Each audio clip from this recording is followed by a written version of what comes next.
Faisal University Center? Close? Universal Center, okay. She's an Accept Autism team leader as well. So let's welcome her to the stage. Thank you so much. Thank you very much, everyone here. I'm really glad to be with you today. And thanks for people are waiting for my talk today. The CV is very long, but I always prefer to introduce myself as a mother for a child with autism, because I think my experience gained from my son. So, as you know, today I'm going to talk about my story with my son doing home-based intervention and homeschooling. So, in the beginning, like most of the story you hear from parents, my son has like 5 words: mama, baba, tuta, juice, give me. And all of these words suddenly disappeared. He loses his eye contact, never respond to his name. He will only respond if we say milk or iPhone. That's the only thing will grab his attention. He has unusual interest in ABCs and numbers. Attractive to phones, never to people. Refuse showering, so most of the time he will scream when he showers. Like certain routine, so most of these signs, we notice them before he completes 2 years old. Before that, for me, my son was like most of the children. He developed very well. He reached most of his milestones, but in that month, it was February 2011. In that month, we noticed most of these signs. After that, we started our trip, the diagnosis trip. So, in his report, Yasmeen's presentation is clearly consistent with a pattern of autism spectrum disorder. He has difficulties with social interaction, social communication, and show emerging repetitive play and over-focus on letters and numbers. So, he matched the criteria of autism. Right. Sorry, I didn't want to stop. I didn't want to.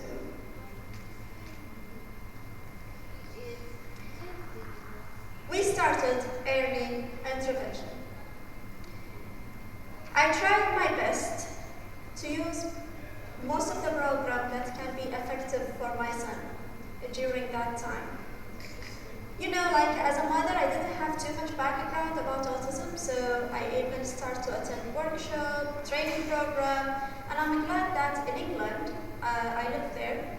So in England, they give you a training for 6 months to know how to deal with your autistic child. So I attend that, and I attend many other different programs. At home, we start to use the visual support. We start also to use singing time every single day in this corner, as you see in the first picture. Then we used, as the speech therapist recommended for us to use PECS. I used it, although in that time, I hate the idea of the picture exchange communication system. Does everyone know about that program? Okay. In this video, Yasmeen reached the stage 6. How can I actually start it? Sorry.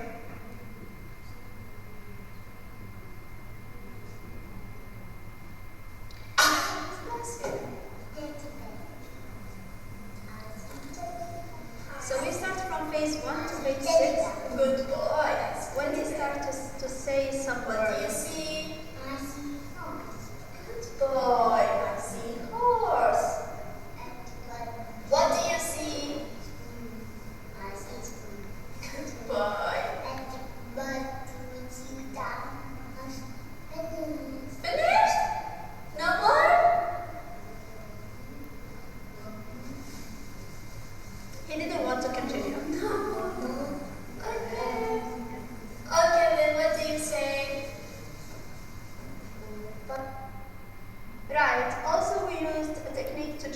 his word. So anything Yasin will be, he would like to do, we will do the same. And once he feels comfortable, we will add one thing at a time. Also, we use sensory play, and that helped him with the shower later on, with even touching different textures of food. Okay, homeschooling. I gave an introduction about the early intervention because it's linked also to the homeschooling program that we did at home for 4 years. But before that, let's talk about why I chose homeschooling. First of all, as a mother, I wanted my child to be in a mainstream school where he can get education and later on can join university. Maybe in that time my expectation was so high, but I am a mother like everybody else. And whenever we take Yasin to any school in that time, he will get refused. Why? Because of the word autism. So I decided to take him to school and not mention his condition. And I think that was the worst thing I made in my life. Why? Because every single day when I fetch my son from school, I would just hear complaining. I would just hear the negative things that he did in the classroom. And eventually, I found out that my son gets abused inside the school. Maybe I didn't want to talk about it too much, but when I found out, I decided from that time to take him off school and exchange to the homeschooling program. Although I never knew anything about homeschooling, the only thing I knew from this man. Do you know him? He's handsome, right? Right, Jacob Bernard, he is autistic. His mom also decided to take him off school. He was interested in ABC's cards. So every time he goes to school with those cards, his teachers will complain and will talk to his mom. And once she said, those cards are distracting for the classroom, so he better not to bring him to classroom anymore. Then his parents found out that, okay, the school doesn't fit Jacob's mentality or his thinking. So they took him off school, he started homeschooling, he went to university at the age of 12, and now he's doing his PhD in physics. So that was my idol. Okay, homeschooling wasn't that easy. There are lots of things that I need to take in consideration. First of all, how can I still do the intervention because my son needs therapy, need to improve his communication skills, his interaction, and how can I also teach him academic? That was a big concern. I resigned from my work so I can be free to do all of that for my son. Although maybe I did something, I don't advise most of the parents about it. I did everything by myself. It was a burden. But I see the positive side of it sometimes now. Okay, so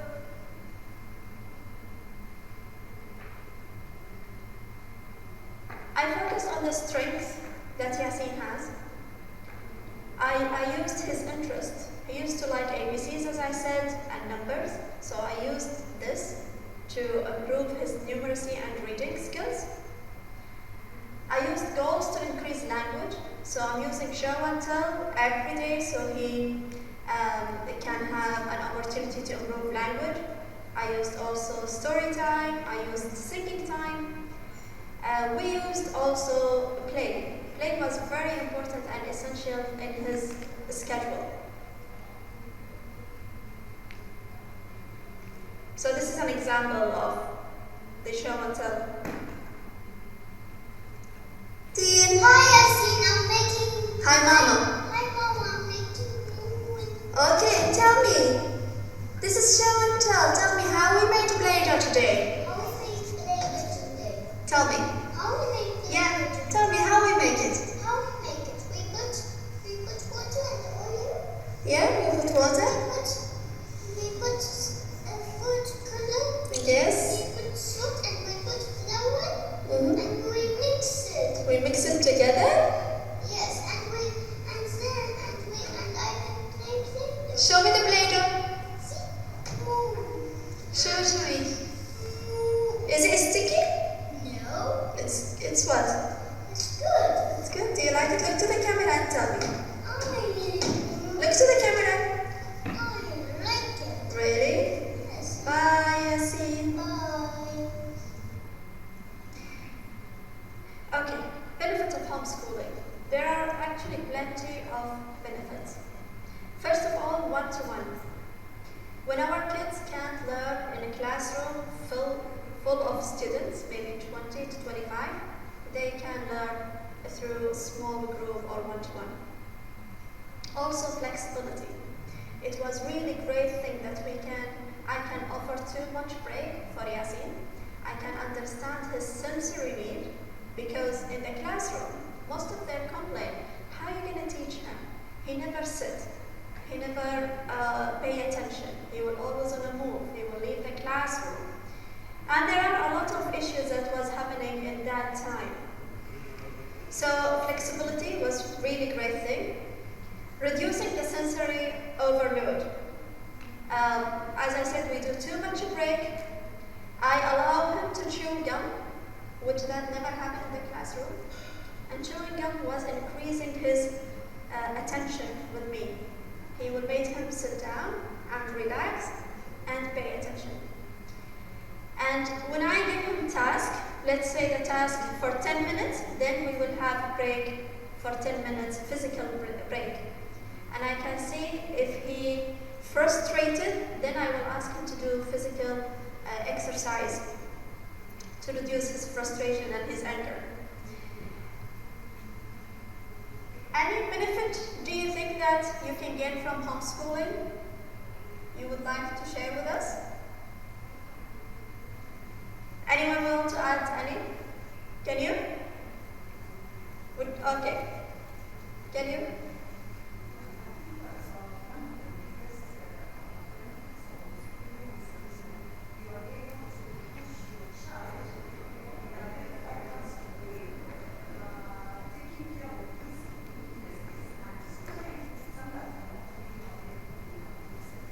Yes. So I think that that's a very big thing, because you realize that in most cases, children with autism, when they're in the class, let's say, assuming even they are integrated, the rest are moving forward, and the child is continuing, just going with a very small margin, but still lagging behind with a big margin. So I like that you can be able to do a lot of adaptability to the curriculum of what you're teaching, so that he can get the experience to understand and have a personal experience, so that it can, he can understand and get it. Exactly. Yes. I also think that having a positive experiences, and not having a lot of failures, and having guilt about inferiority, as compared to others, will be reduced in homeschooling. Having better, every time he has a good experience of learning and having a good memory about it, so his exploration improves. Exactly. And I think, in a school, some teachers, they won't be able to be too much patient with a student, so they rush him. And with our kids, they need time to process information. And I think sometimes, if we give our kids the opportunity, they will learn. But with the school system and the rushing, that's what's led most of the system to let our kids to be isolated in special need education or special classes. So it's also improved our relationship, first of all with me as his mom, and with the family, because his sister, his father, they were also contributed to the whole plan. So to the education plan and the home and the intervention. So, how do we learn? Our learning So it wasn't just a class, chair, table, no. We learn indoor, we learn outdoor. I use too much hand-on projects with my son because this is his style of learning, and also he is visual. So as you see, learning experience in farm, zoo, or whatever, cooking with me inside the kitchen, and that's helped him to try different food. Because my son, he was picky eater. He will like his rice to be separated from any, what do you call it, like any sauce, and the chicken will be separated. If they get mixed, he will throw the whole plate. And then physical activity was very important. Playing with his sister to get in some interaction. Imaginative play to help him know different scenarios. And outdoor playing, so we used to go to the track, to the walking area, and he'd match some words with the things that's around us, like tree, leaves, flower. And we built in his interest. My son in love with technology, in love with the iPad, with the laptop. So now he's 14 years old and he knows how to fix phones by himself. So we built that since he was very little. Okay, I have a question for you. Do you think that math can help with some certain behavior? Do you have any idea? Okay, I'll tell you something.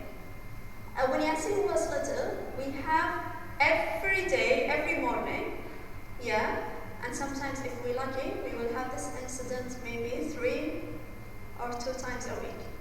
Every time we give him Cocoa Pops bar, do you know Cocoa Pops bar? Yeah?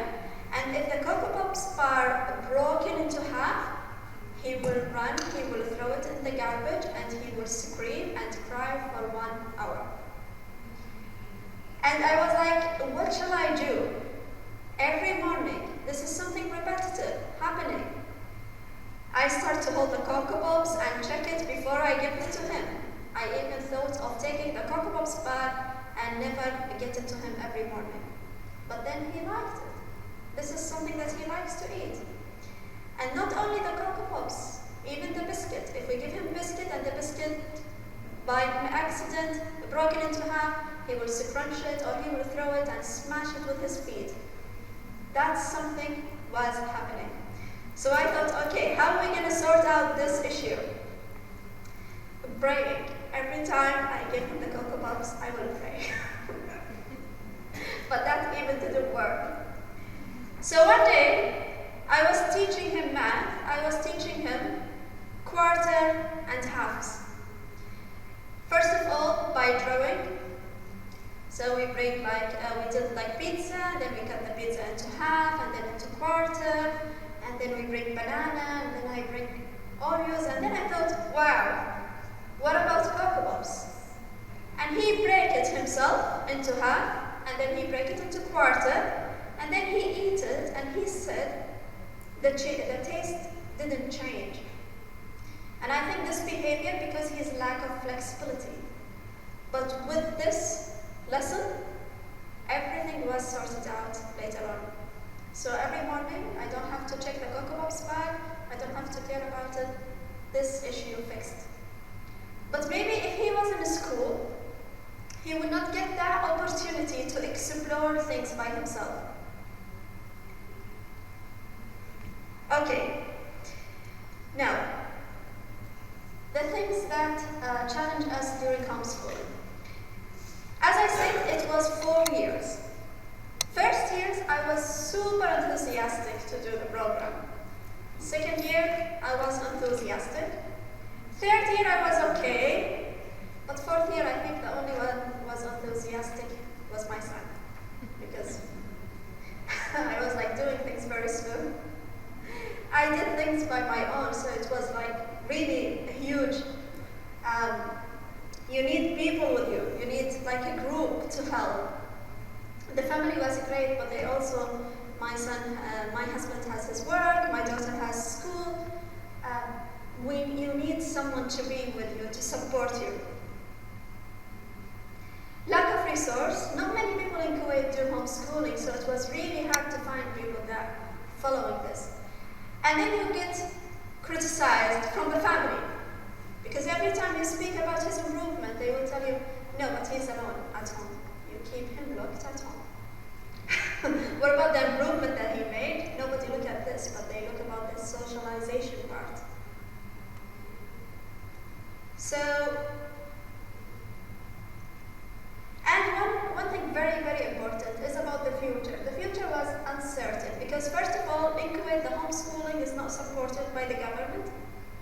And sometimes you can maybe, the government can sue you if you do it, because everyone needs to go to school. This is what the law. I tried to connect the Key 12 here in Dubai. I came in a meetup with them. I looked at the curriculum. It was so big, I didn't like it. I connected the Oxford in the British schools, but also it was really difficult. So that one was one from the challenges we have. Okay, to tackle the problem about that he's alone and he's not socializing with other people, I created programs. Those programs called Yassi Music and Yassi Arts. If you remember in the very beginning, I talked about singing time. And singing time was really great because we had a routine every single day as a family. Tutor will be there, we will use props, we will sing, we will put the schedule of the songs that we are going to sing. We will allow him even to choose what songs he likes. Although in the very beginning, he wasn't there. He wasn't really interested. He would just run around inside the living room. Maybe when he was interested, he would look at the TV because we have the reflection, our reflection on it. So he will see us dancing and doing the movement. And then slowly he started to join in. So I thought, okay, if we did that as a family, why we don't do it as a program with other kids? So I started it in my home. So this is my house.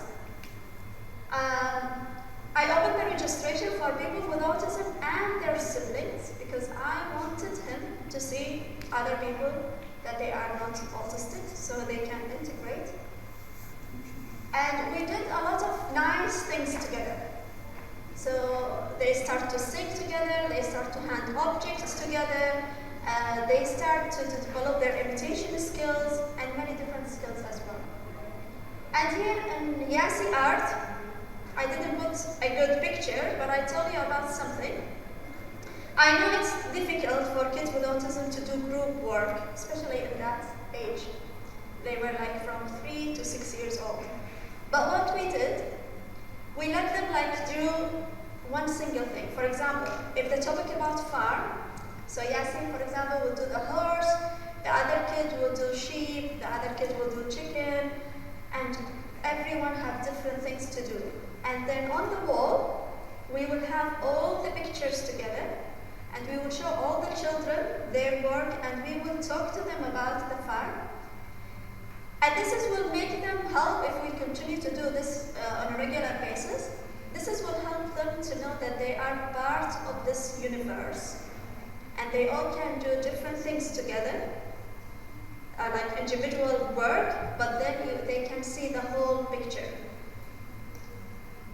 How long? All right, okay. We will conclude this soon. Okay, this is a video of Yasin's improvement during the years since we started the early intervention. Sorry, I didn't know what to do.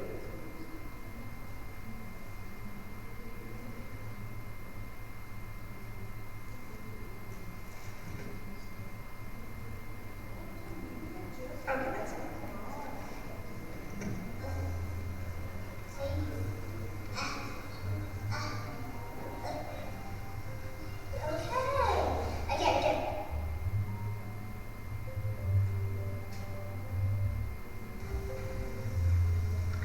He will just hold Cocoa box for hours.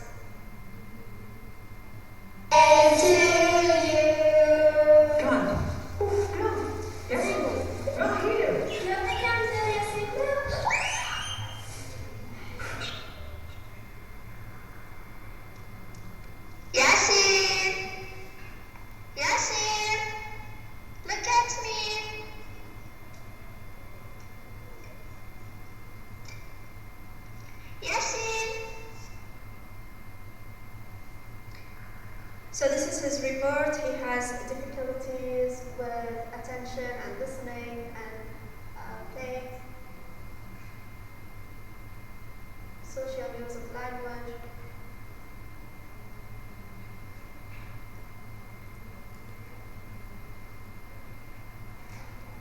Early intervention, as we described it before.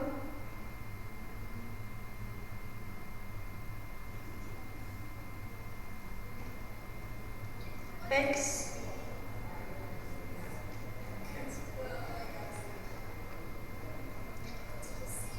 And also homeschooling.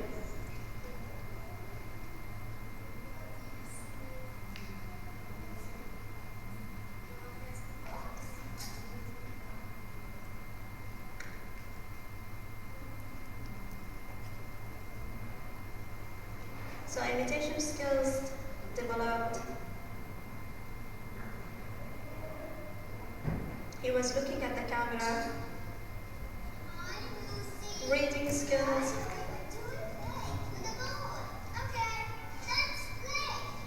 Imagination play developed also.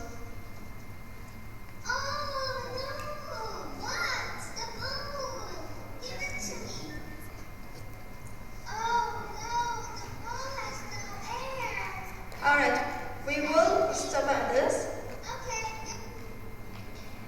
In conclusion, homeschooling was a successful experience for us. It was a good option for us after we had difficulty finding school. It helped me understand my son better and his need. Although every child is unique under the umbrella, but I believe that homeschooling should be added and accepted. Also should be supported from the government. Thank you very much for having me today and for listening. Thanks a lot.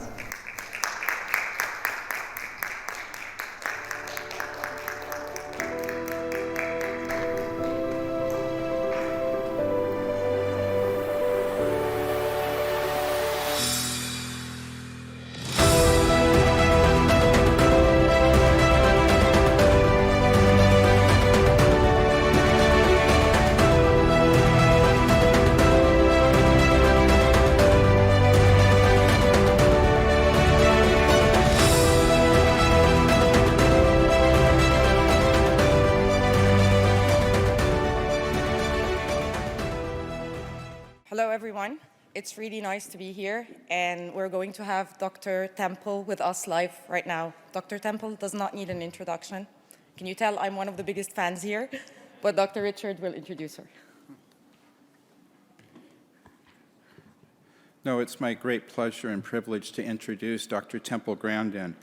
Dr. Grandin is an American academician, animal behaviorist, and internationally renowned spokesperson for autism spectrum disorder. Dr. Grandin is one of the first autistic people to demonstrate the insights that she has gained from her personal experience of autism. She is currently a faculty member with animal sciences in the College of Agricultural Sciences at Colorado State University.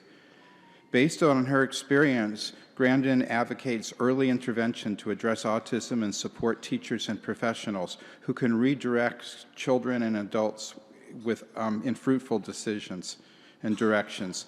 She has been an outspoken proponent of animal rights and the neurodiversity movements. In 2010, Temple Grandin was listed as one of the 10 most influential people in the world by Time 100, which named her in the Heroes category.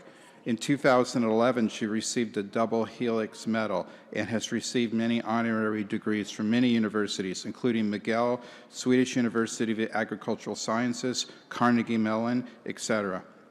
Grandin has been featured on many media programs. She was the subject of an Emmy and Golden Globe-winning biographical film, Temple Grandin. In 2018, Grandin was featured in the documentary This Business of Autism, which explored autism employment and the success of autism employers. She has been written up in Time, People magazine, Discover, Forbes, and the New York Times. She is best known for designing the Hug Machine, which is a deep-pressure gadget planned to calm extremely sensitive people, which are ordinary people with autism. And I know her personally, working with her as a colleague to sequence her entire genome, to read the chromosomes from end to end and make sense of that as to how they caused her condition and how they continue to influence her life. And I'll never forget working with her to do that. And if you're interested in what we found out, come to my lecture tomorrow at 11 something. So introduce Dr. Grandin. Well, it's good to be here. And also a lot of emphasis on skills like getting dressed, combing your hair, brushing your teeth, eating with utensils. Well, one little tip with these kids, you have to give them time to respond. They're like a phone that's only got one bar of service. And slow down when you talk to them. And when the grown-ups talked fast, it went to gibberish. Can you put the next slide up, please? Now, the thing about autism is it goes all the way from Einstein, who had no speech until age 3, to somebody who has much more severe autism when they become nonverbal. But some of the ones that are nonverbal can learn to type independently. But a brain can be more social emotional, or a brain can be more interested in what they do. And having an interesting career has been very important to me. I'm really happy that I'm a professor. I've got graduate students and I've done a lot of research in animal behavior. I have 3 graduate students that have become university professors. I'm very, very happy about that. So a brain can be more social emotional, or a brain can be more interested sort of in what they do. This is why I think it's important to get kids out doing interesting things. Some of these kids that get addicted to video games, one of the ways to get them off the video games is have them fix motorcycles, have them fix cars. It's the one thing that's worked. They find out that maybe fixing those motorcycles is much more interesting than the video games. And that's something that can turn into a career. And it's a skill that other people want. Let's go to the next slide. Shows a picture of Thomas Edison. He would probably be autistic today. He dropped out of school. Now, fortunately, he had a mentor. And he had a mentor that taught him how to use the telegraph. It's really important for students to get exposed to things. I was not originally in the cattle industry. I got exposed to it as a teenager. And I had very good teachers and mentors, starting with my mother when I was very young. She was always pushing me to do new things. She encouraged my ability in art. I had a wonderful primary school teacher. I had a wonderful science teacher who got me interested in studying with all kinds of interesting projects to do. Good teachers are so important. Let's go to the next slide. There's Einstein. He would probably be in an autism program today. Let's go to the next slide. Put the next slide up, please. Now, I'm a kind of a NASA fan. And I got 5 years ago, I got a chance to go visit visit this launch pad. This was like so much fun. And what I learned when I went there is the astronauts, they had we call it the right stuff, but they were people that had Tourette syndrome, that were dyslexia. They were building the launch pad. They were designing control rooms. There were people there at NASA, really smart people, that were, some of them probably were on the autism spectrum. I've been to many, many NASA sites. And if you look at the old videos of going to the moon, look at the people in that control room. I think there was quite a few autistic people there. And they were really happy that they got to be involved in that project. Let's go to the next slide. Now, I've got emotions, but I get emotional over interesting stuff I do. And Voyager spacecraft now is 45 years old. The scientists are in their 80s now. They are still tracking it. They've managed to keep it going. For a long time, they had to work out of a storefront next to a McDonald's, but they kept it operating with no funds. And I can get really into that because it's so cool what they're doing. They're still learning from this spacecraft that's 45 years old. Let's go to the next slide. Yeah, past Saturn, we can go to the next slide. And then you've got the techies down there that keep that antenna going. Yeah, they probably have to do it at 3 o'clock in the morning. I got a chance to sit at the original mission control desk. That was really, really cool. Go to the next slide. Now, let's not get hung up on the labels. Autism is this big spectrum. And the problem with autism is they keep changing the diagnosis. Originally, maybe 30 years ago or so, you had to have speech delay to be labeled autistic. And then they added Asperger's syndrome, where you could be socially awkward with no speech delay. And then in 2013, they merged everything together, and you've got a spectrum that's going from Einstein to somebody that may have much more severe problems. But I can't emphasize enough on working with the little kids, because when I was 3, I looked very, very severe. And we can go to the next slide. I have grandparents that come up to me all the time, and they find out they're autistic when the kids get diagnosed. That just happens all the time. And sometimes adults later in life getting diagnosed helps them with their relationships. But I'm concerned that too many fully verbal, smart kids on the spectrum get so hung up on the label, the parents get hung up on the label, that the kid's not learning basic skills like shopping, learning how to save money, doing laundry, just very, very basic things. Another big problem I'm seeing is not making the transition into the world of work. Work skills are not the same skills as academic skills. We need to start children when they're 11 years old, maybe volunteering at a fruit stand or something like that, where they learn how to work for somebody outside the family on a schedule. Let's go to the next slide. Now that's me having a real fun time at the vehicle assembly building. We'll show another slide. All the cool stuff I got to go do there, like go up on the roof and I wasn't supposed to. That was really cool. All right, let's just get back to the getting important stuff in autism. Let's talk about some basic issues here.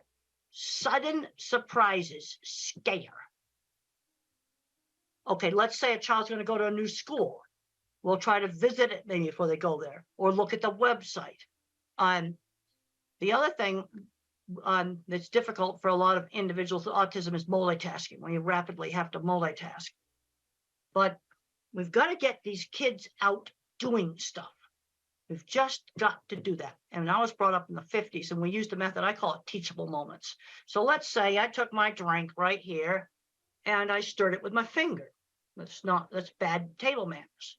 Now my mother, instead of saying no, she would say, use the spoon. People think it's disgusting when you put your finger in the cup. She would give the instruction instead of saying no. That was my generation, a method of teaching social skills. And social skills were taught in a much more structured manner than they are today. We need to limit the screen time, the phones and the computers, to about an hour a day. And we need to get kids out doing things. Today, I saw some kids out playing in the playground that's near my house, and that's the kind of stuff that kids should be doing. Let's go to the next slide. So there's the teacher there working with a really young kid. And the thing I have found on very young children's programs, some teachers just have the ability to work with these little kids.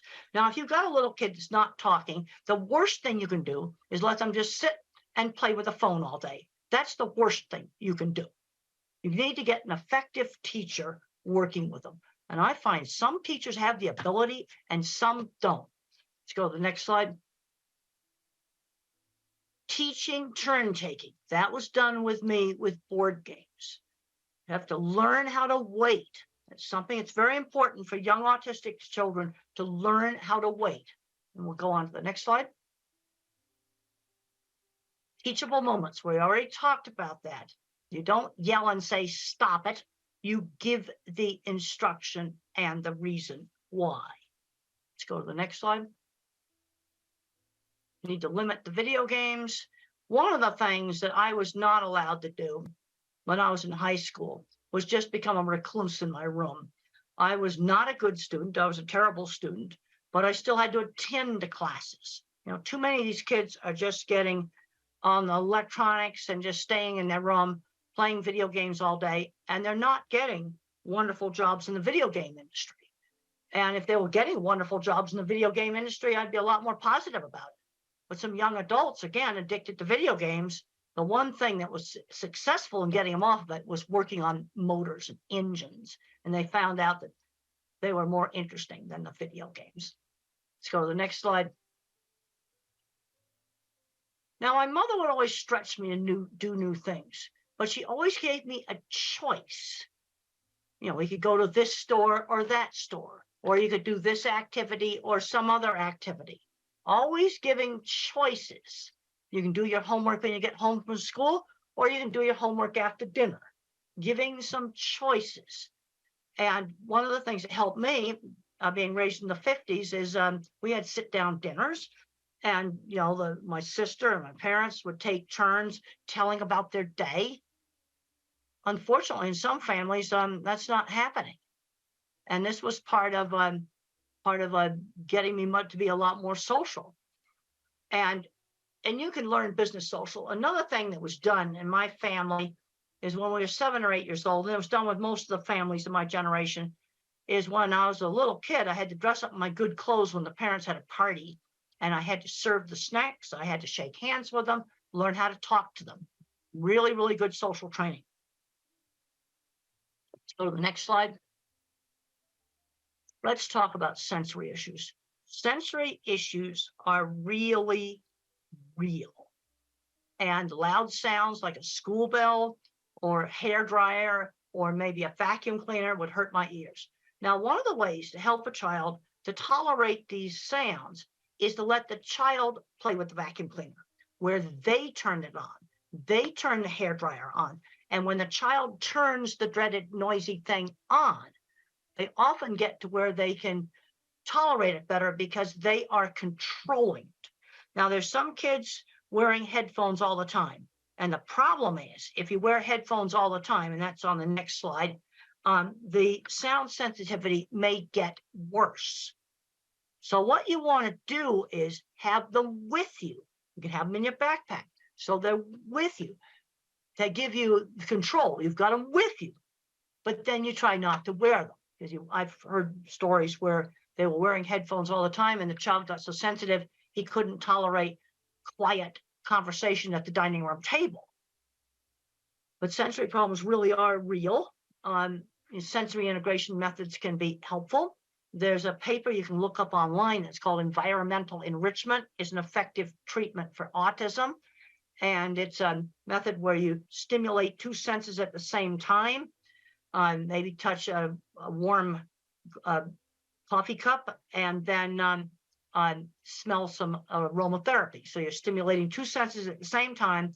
And the title of the paper is Environmental Enrichment, an Effective Treatment for Autism.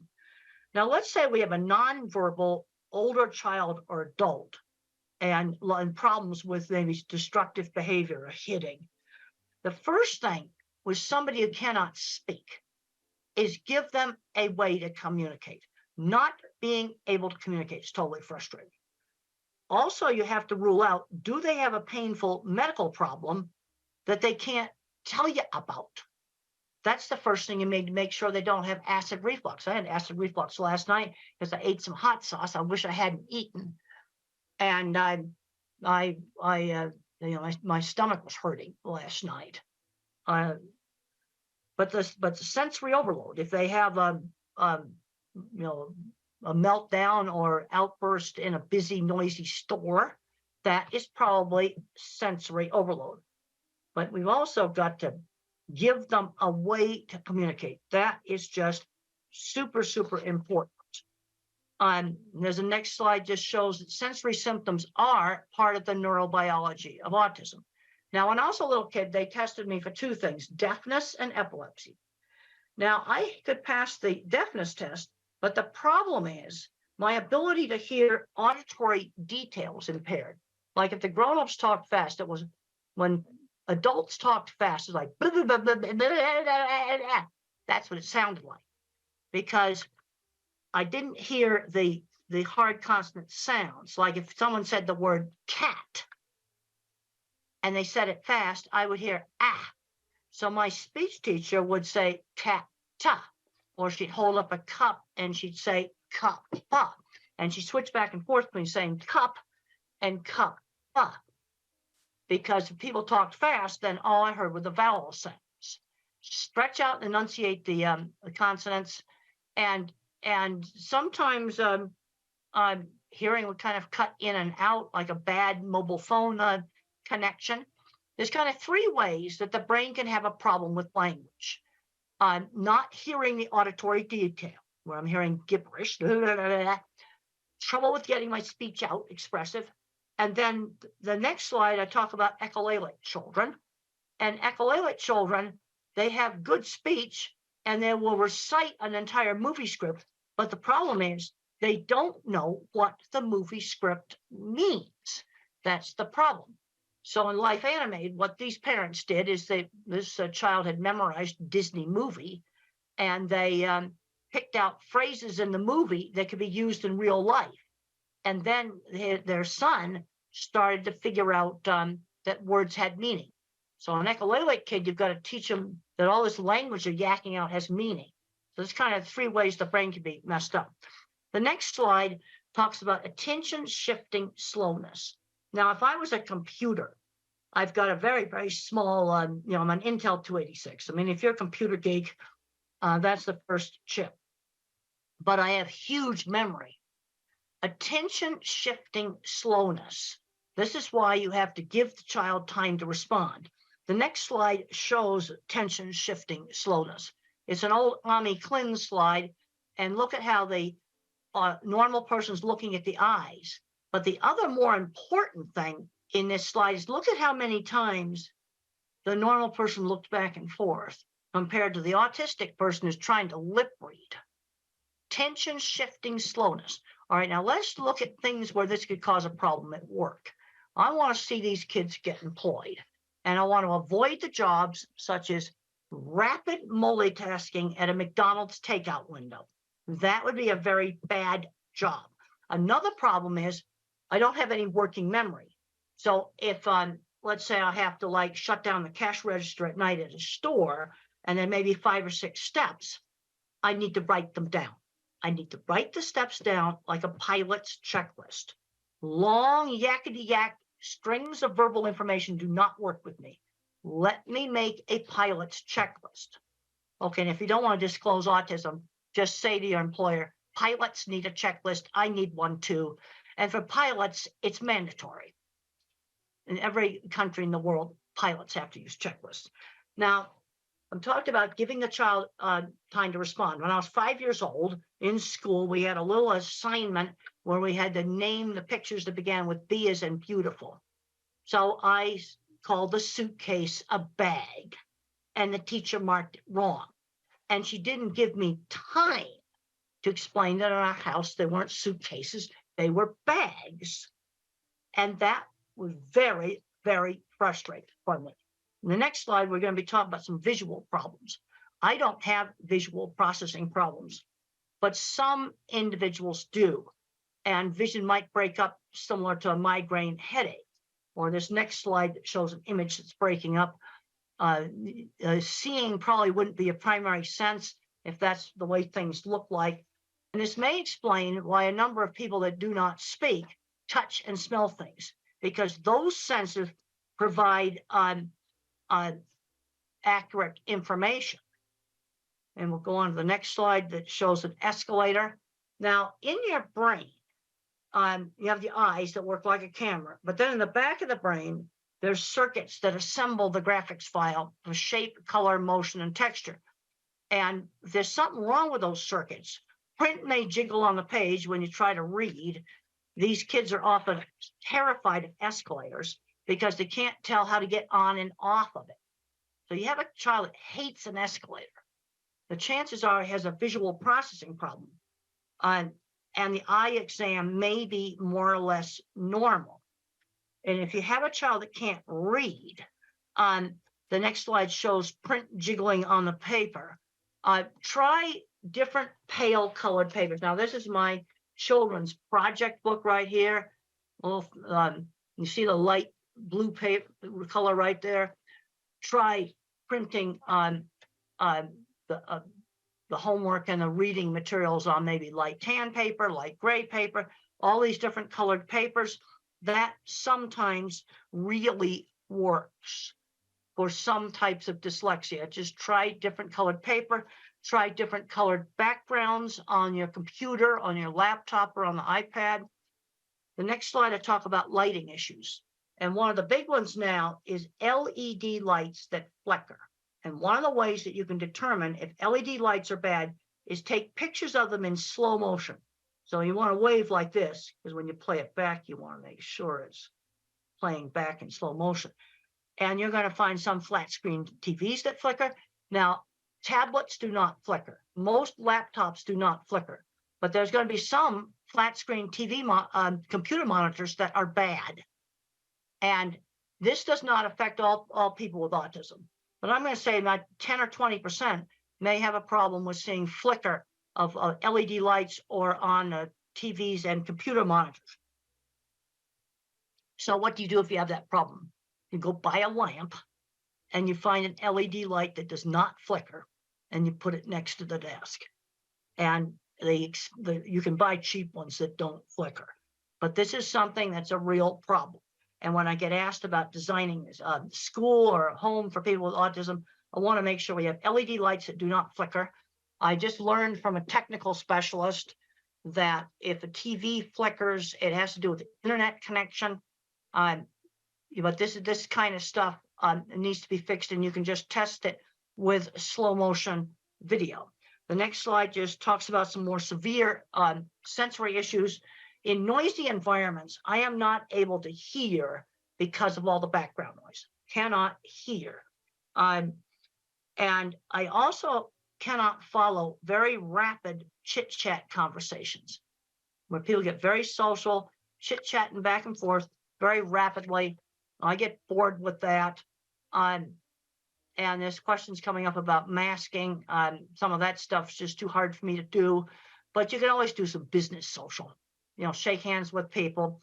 There are some individuals that need breaks, but sensory problems are real. Let's go on to the next slide. The next slide talks about this environmental enrichment program, where you use inexpensive, cheap things to stimulate two senses at the same time. You're always changing the things that you stimulate, and it's an adjunct or an add-on to other types of therapy.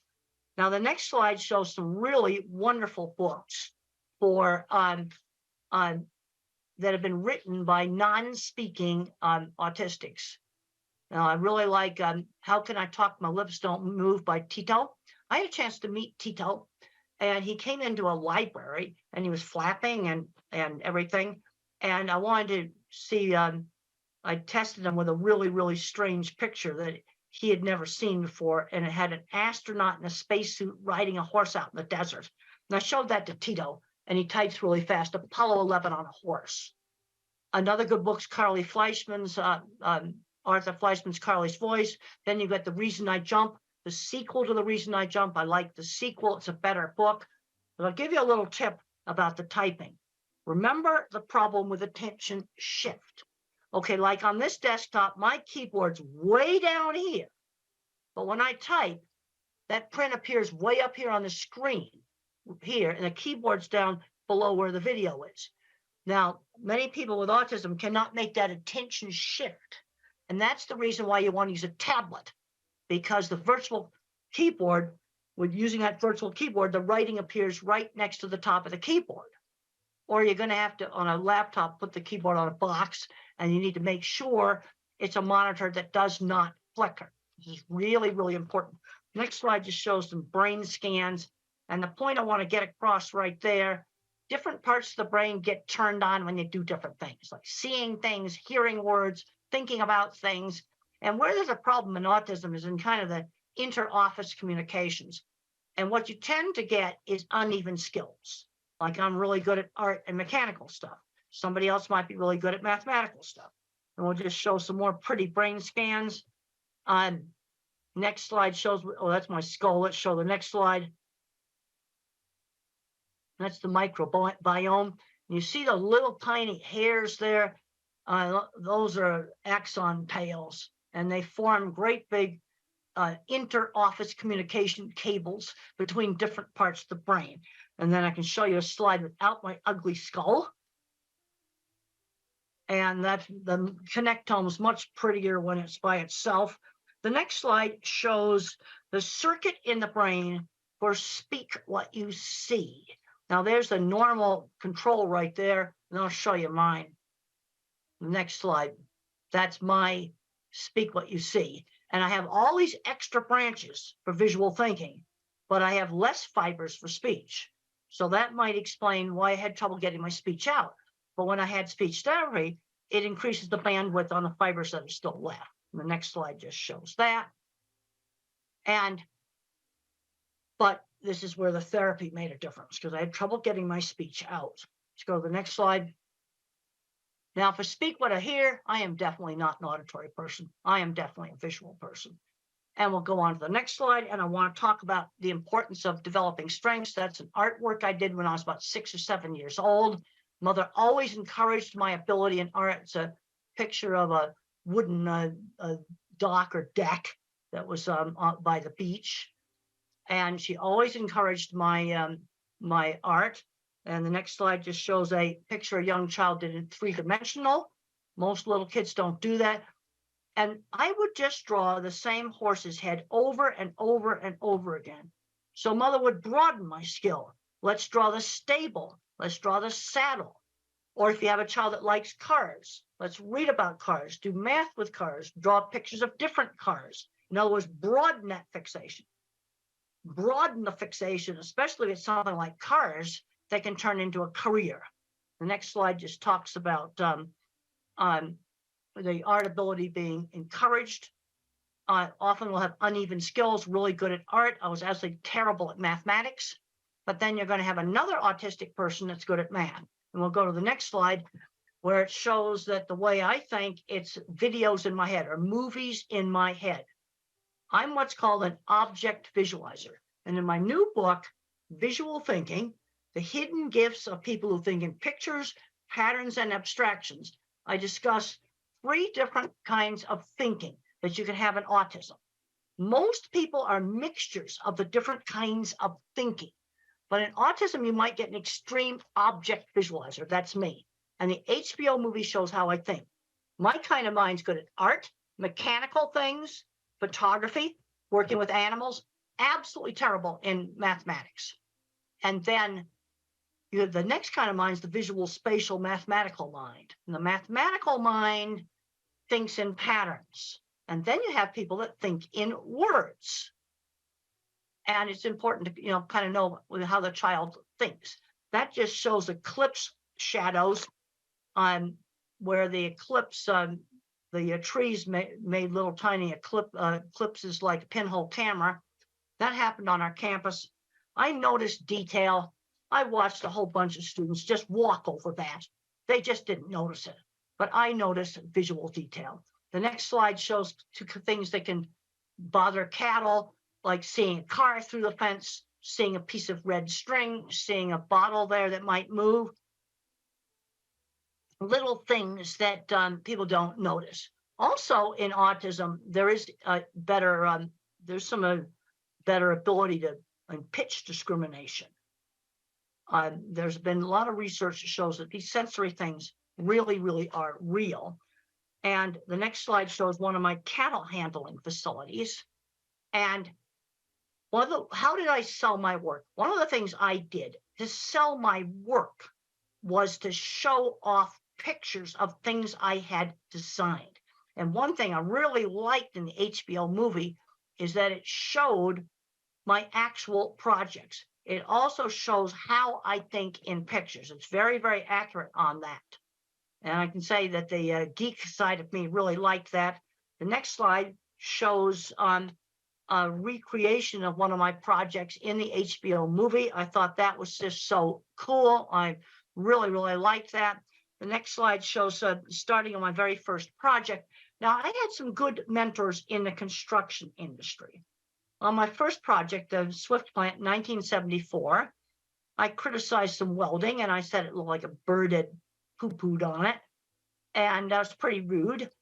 And the plant engineer pulled me into his office in private and said I had to apologize for that rude kind of talk. He told me what I should do. And then another person that helped me was a small contractor, steel and concrete work contractor, who had seen my drawings and seeked me out. And for 10 years, we built projects together. And so those are on a construction site, some of my early projects. And some of the most fun stuff I ever did was working in construction. And I worked with a lot of people that were probably dyslexic, ADHD, or autistic. Some of these people owned big companies where they made mechanical equipment. They had lots of patents. I really put the emphasis on the career. This is what's made life happy for me, is having a fulfilling career. The next slide just shows some of my drawings. And when I showed people my drawings, they were impressed. That's how I sold jobs. Okay, let's work on what are we going to do about job interviews? Well, a job interview for me was lay the drawings on the table and show off the drawings. That's what I did. And they'd look at my drawings and go, well, in fact, actually today, now that everything's computerized drawings, I'm seeing some very bad drawings. And now the next drawing shows a dipping vat system. And you can see on the concrete work, I have all the reinforcing rods drawn in there. 4 years ago, I got a really horrible set of drawings that the engineering firm had done on a computer, and they hadn't drawn in the reinforcing rods. I marked them all in pencil, and I said, you go back to that engineering firm and get it done right. This is a piece of equipment I developed for the meat industry called the center track restrainer system. You can see a lot of complicated steel work there. And one of the people I worked on this was autistic, undiagnosed. Special ed department builds the stuff. And we need these skills. We need to find back doors into jobs, where you just kind of bypass the interview and get jobs. Well, a friend that has a store, and maybe they'd be willing to work with the kid. I think I'm going to stop there. You can have the rest of the slides because I'd like to do questions. And I've already talked about some of the most important stuff. But what you see right there is high-end skilled trades. And I was very interested. I went to the Steve Jobs Theater right before COVID shut everything down. And the glass walls came from Italy and Germany. And the carbon fiber roof came from Dubai. That's very, very high-end skilled trades. That's something to be proud of. All right, let's get some questions going right now. Hope I'm going to get some questions. Hello? Hello? Yes, let's get some questions. Yeah, just a second. Hi, my name is Sona. I have a son. He is nearly 8 years old. And I always have this question because I'm a big fan of you and I know you know a lot about autism and animal behavior. So I wanted to ask, what's the connection between visual sensory preference as my cats and my son? They both like similar toys and they have similar visual preference. Is there any link? Does your son speak? He is speaking, but he is not like having any big vocabulary. So he has very short vocabulary and has sensory issues. Does he have a decent way to communicate? Even something out like one of these computerized things that will speak, or a picture board or something for him to communicate with? No, we never use like visual pictures like PECs. We never use those. So we encouraging him to use more spontaneous speech and the speech therapist, the ABA therapist, all of them, what they recommend, we follow that. Well, if he can learn to speak, then you don't need to use PECs. But Yeah. if you have a child that has like 3-word vocabulary, and is 8 years old, we need to give him another way to communicate more easily. And that, I can remember the frustration when I couldn't communicate. And I remember that, I showed you that picture of the bicycle in the suitcase. And it was so frustrating when the teacher didn't give me time to explain that in our house suitcases were bags. And I didn't understand the concept of the letter B, the sound of the letter B. But there's a point where they need to get a better way to communicate. Yeah, some kids can use sign language, some kids there's various programs you can get for tablets. Yeah, the thing is he started talking just before he gets 6, so it's really delayed. So that's why... But is he starting to talk? Are you getting more and more language? Yes, and more clarity. Like it takes time, like it's a step by step, but we had him from severe autism. Now he is in between low and moderate autism. Okay, So well, in the that's spectrum. good. If you're getting progress, parents always ask me about different programs. I said the most important thing is you're getting progress. Yes, now, if you're getting progress right now, then you're doing the right thing. Yes, the only problem I'm struggling is his memory and his sensory problems. That kind of restrict him to learn more and focus on tasks and academics, and he's better in maths. As you said, there are a few types of visual learners. He is more into maths and numbers rather than alphabets and reading. You see, because I said there's a visual kind of autism, that's me, Yeah. but there's also a mathematical. There are kids that are very mathematical. He is visual in maths, but he's not very visual in, he's not into reading that much, but he's better in maths, like counting and numbers. He's really good with numbers. That's good. Then you maybe you can move him ahead in numbers. How is he at things like getting dressed, bathing, these kinds of things? He is very independent. Wherever I taught him, is very independent. Good. That's good. He's learning those skills. Yeah, he is even better than my other children, like neurotypical ones. So he is more independent than them, and he understands routine better than them. The only problem I have, I can't find his special skill. He really likes music, and he is very athletic. He does parkour, he does swimming, he does cycling. Well, good. He's very athletic. That's good. And see, the problem you got with autism is it's such a wide spectrum now. Let's say you take a diagnosis like dyslexia. Okay, that's problems with reading. Or ADHD, you tend to, detention. It's a much narrower diagnosis, and this is the problem we've got. We've probably got half of autistic kids that have a special skill, and there's going to be some that don't really have a special skill. Yeah, he has autism, ADHD, and dyslexia, all three, and Erlin syndrome. Well, the Erlin syndrome, have you tried the Erlin classes? Yes, I myself, I qualified as well. I just took the course so I can keep checking on him. Yeah, we got the glasses. Well, the other thing I find that works also for people that have Erlin syndrome, I talked about the colored paper. Yeah, we do use. We do use. All of his notebooks are turquoise. Well, like I've got a tan shirt on right now, and that would be one of the colors, the light tan like this shirt. Some people like that, and then other people, they like this light blue that's on my children's project book. Yeah. That light blue, that's the thing for him. Light blue, calms like him. my tie. Yes, it calms him. It needs to be the pale colors. Yeah. Not dark blue, light blue. Yeah, I changed those, but he still have visual sensory problems. So is there any connection? Now what about sound sensitivity? Sound sensitivity he has, but I kind of always give him that opportunity. Like you said, he's in charge of hair dryer. Okay. He's in charge of hand dryer. When we go to cinema, at the beginning he was very hesitated, but then he got used to. Now he is properly sitting like other children. So I kind of make him to be prone to that, and he's used to it. Well, that's good that you see him, and making him see when the child turns the hair dryer on and off, or the vacuum on and off, where they control it. Yes. That to desensitize some of that.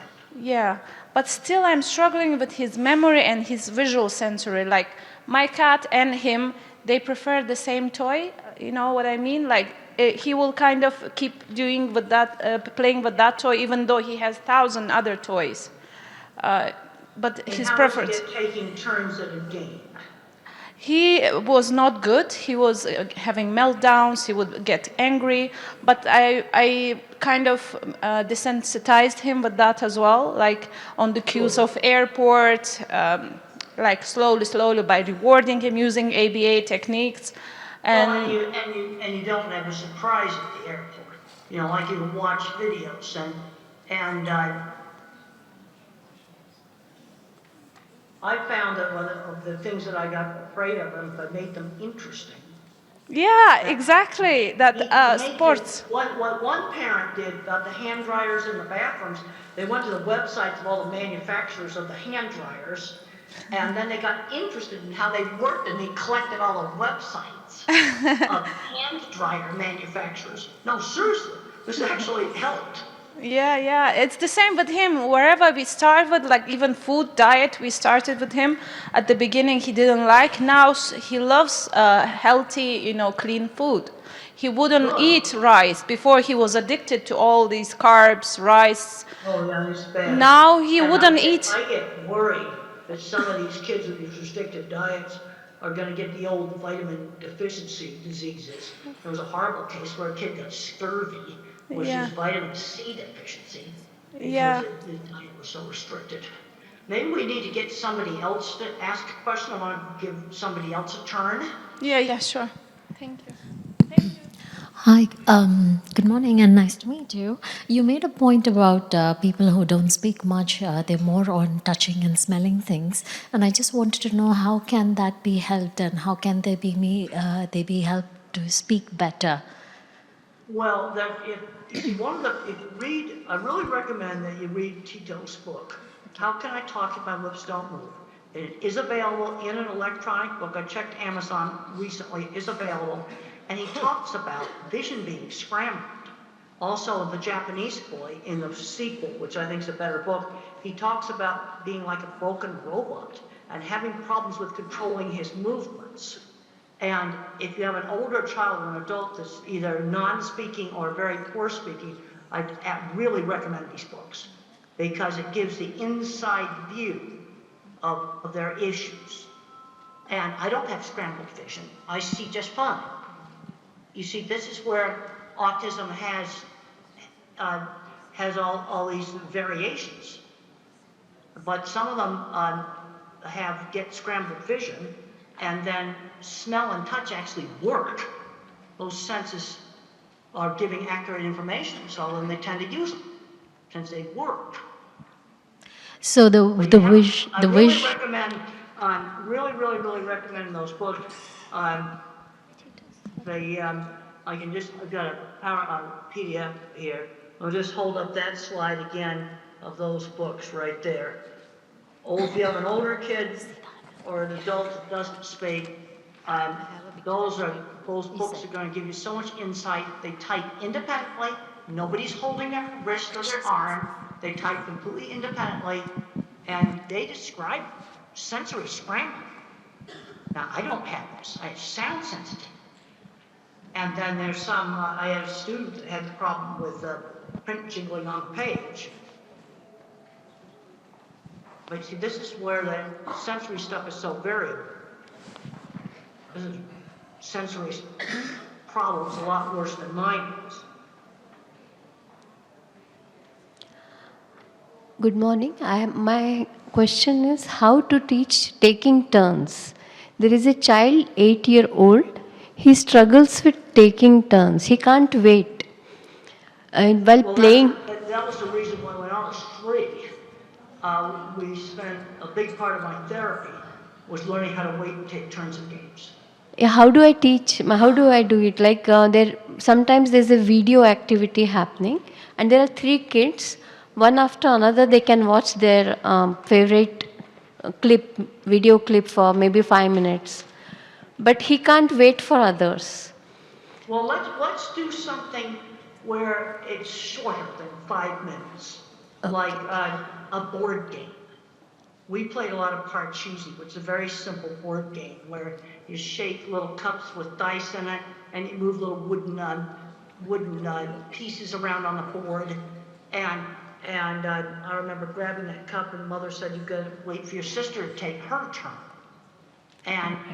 And something where it's not 5 minutes. Let's do some turn-taking thing where it's 1 minute. You take a turn in Parcheesi takes 10 seconds. Okay, so I start with 10 seconds.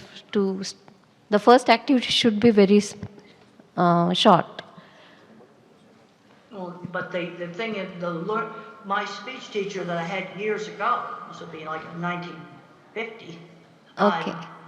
She just knew that teaching the kids how to wait and take turns was super important. My therapy had a lot of emphasis on that. All right. How to wait in line. Okay, you're at the supermarket and you've got to wait in line. You can't cut to the front of the line. Uh, And the, that's also turn taking. the child is able to wait in queue, but only taking turns when there's a person who is talking to him. He finds it difficult. In queue, nobody is speaking to each other. They are facing the other way, so he finds it very easy to wait in queue. But he Okay, has, they get way confused, okay? but when he has to play with other children or he has to watch a video and wait for that time, he feels that he's not given his, he's not having control on his activity. I don't know what is the exact feeling he has. Well, you might try different things. When we were kids, we did a lot of relay races where you'd take turns running and kicking a ball or something like that. Yeah. Try some different things that involve taking turns. Now, if you're watching videos, one thing I'd recommend is the phone be physically passed. All right. The phone has to be physically passed around. Thank you so much. The taking turns means the phone has to be given to the other person and passed around if you're doing something on a phone. All right. I think that's going to help on the taking turns. Thank you so much. Okay, maybe we can get another question. Hi, Doctor. Nice to meet you today. In the last 5 years, we're hearing somebody tell autism causes by TV. I want today listen in your opinion. Caused by what? I didn't hear you. TV. I don't know what that is. Television. TV. Autism is caused by television? Yeah, somebody tell that. No, autism not caused by television. But if you let a child spend 10 hours a day watching television, that's bad. And it'll probably make the autism worse. We need to be getting them out and doing things. But television does not cause autism. Thank you. Nice to meet you. I'm Eleonora. I want to ask you, what do you think about the connection between language and motor coordination?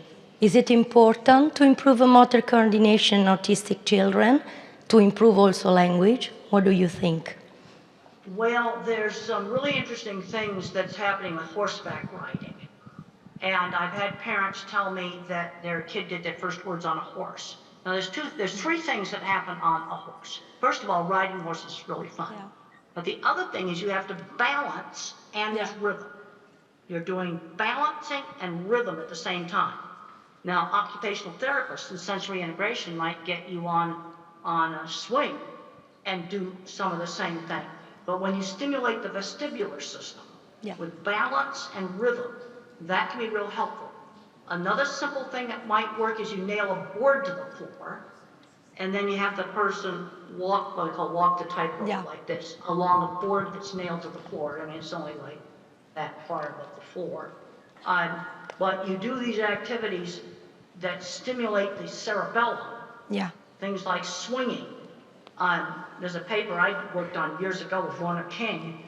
The child, they had him on a swing and they were working on speech. And there's some good things with the motor and speech. And the thing that's not known is which kids respond to this. You see, this is the problem with any of these sensory things. It works on one kid and another kid it doesn't work. Okay, I worked on my squeeze machine. Some kids respond to deep pressure, other kids don't. This is where the sensory problems are real variable.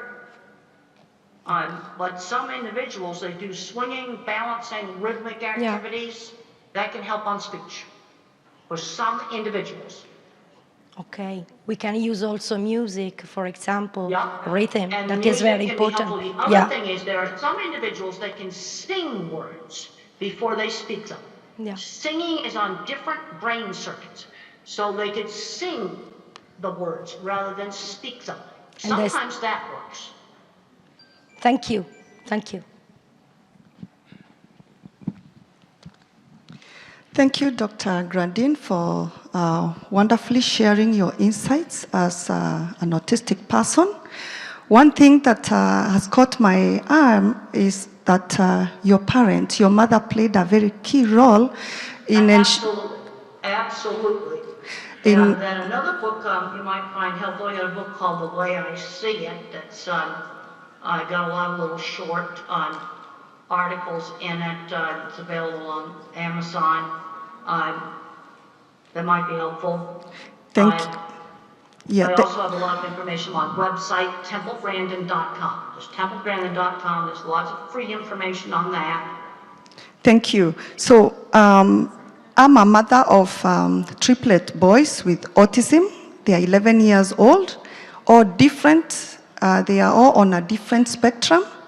And one is still nonverbal. And all my sons are really not academically gifted. And there's one thing you have mentioned, that you're really fortunate and happy that you have a wonderful career.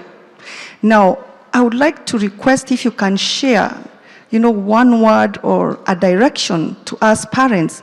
Often we find that we want to follow the typical growth, go to kindergarten, go to primary, go to high school, go to university, get a job, get married, all that.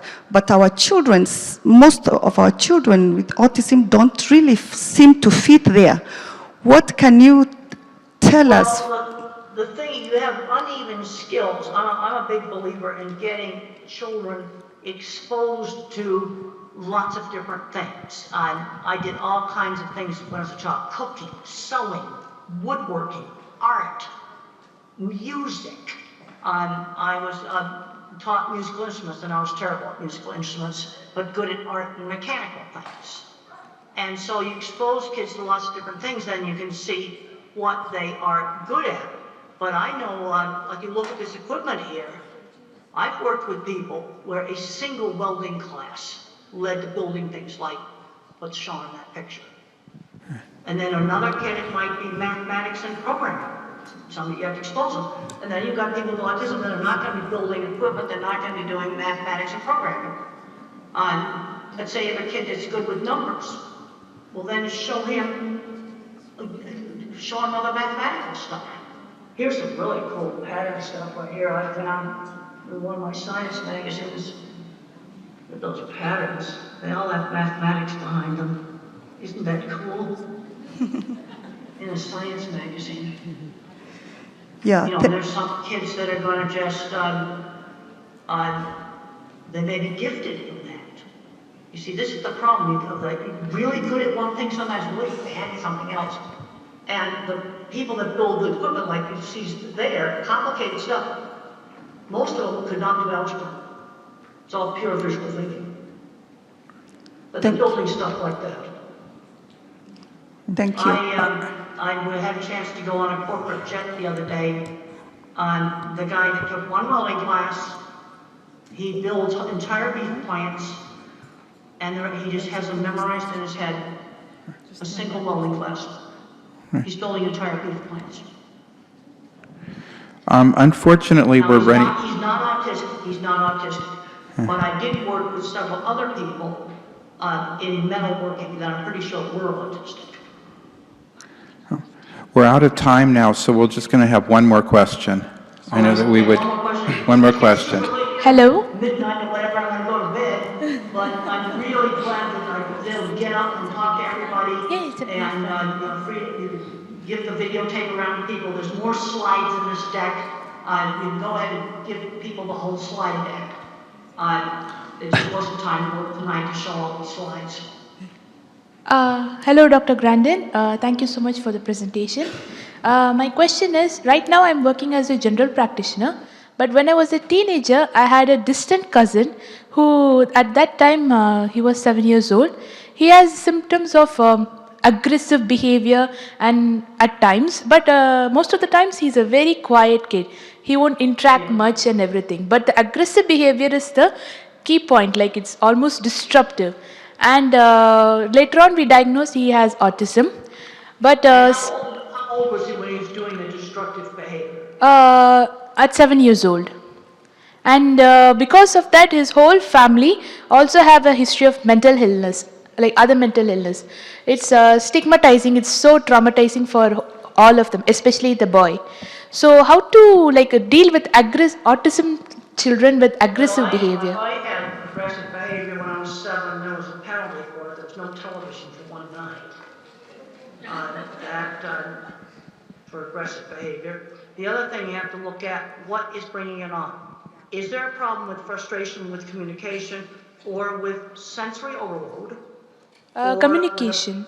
We've got to make sure he doesn't have if the child is non-speaking, then you always have to make sure you do not have a hidden painful medical issue, like maybe an ear infection, urinary tract infection, acid reflux in their stomach, a toothache, something that's hurting that they cannot tell you about. I think he had meningitis. He had meningitis.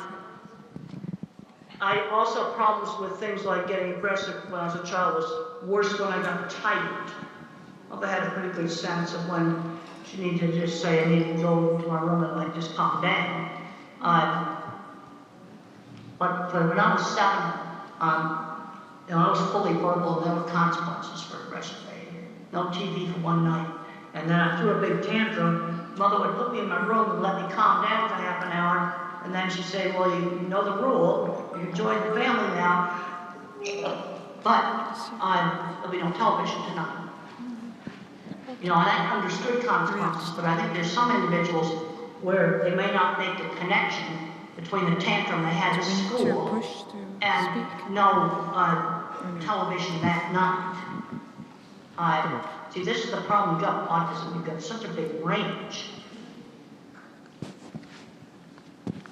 Okay, I think that was. And then you've got the autistic. You see, the people that I worked with that had the metalworking shop and all the patents, designing equipment, they would have been more than Asperger type. There would have been no speech delay. You see, this is where that Asperger type with no speech delay now has been merged in with the autism with speech delay. I had speech delay, so I was definitely not the Asperger type. And the people that I worked with professionally in metalworking work would have been the Asperger type. But they had social issues. I'll never forget one of the jobs, I had to drag the guy out of the shop because before he got picked for plant engineer. We're out of time now. Thank you very much. Thank you for joining us. Thank you.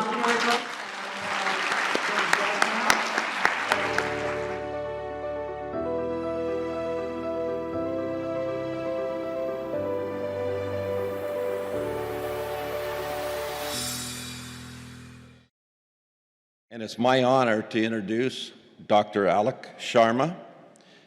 Dr. Alok Sharma is the professor and head of the Department of Neurosurgery at LTM Medical College and Hospital in Mumbai, India.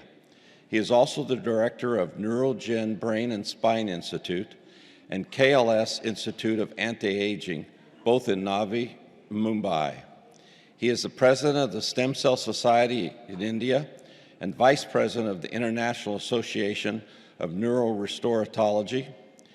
He has published 172 scientific papers, authored 24 books, contributed chapters in 19 textbooks, and made over 200 scientific presentations. He is a world-renowned pioneer in the field of cellular therapy for neurological disorders, having treated more than 12,000 patients from 75 different countries. His landmark accomplishments include the publication of the world's first scientific paper on the role of cellular therapy in autism. He has revolutionized the management of neurodevelopmental disorders with his innovative combination of cellular and integrative therapies.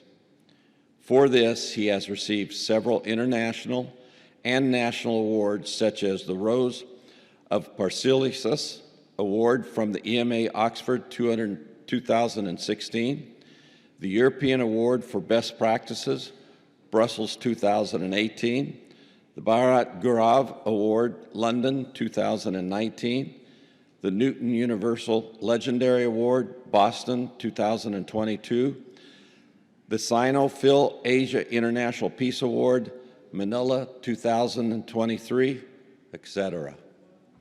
Let's welcome Dr. Alok Sharma.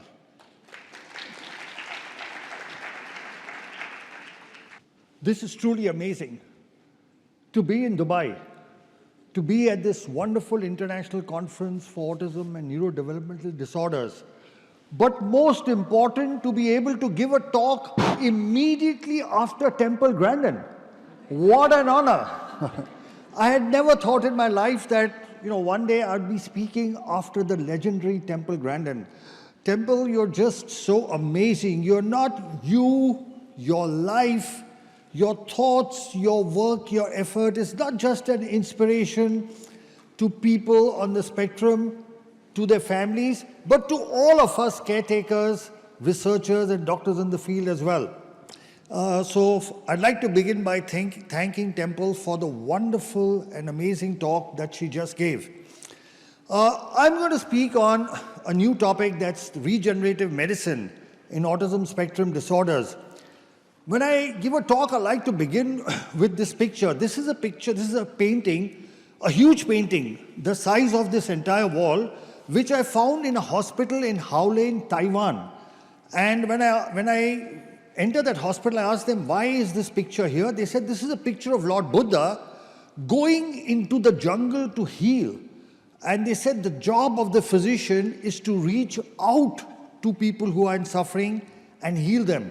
So that's what we have to do, reach out and help those in need of healing. Now, if you look at the increasing prevalence of autism, it is actually unbelievable and incredible that the world has not taken notice of what's happening.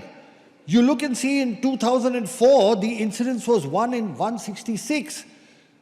In 2023, it has become 1 in 36.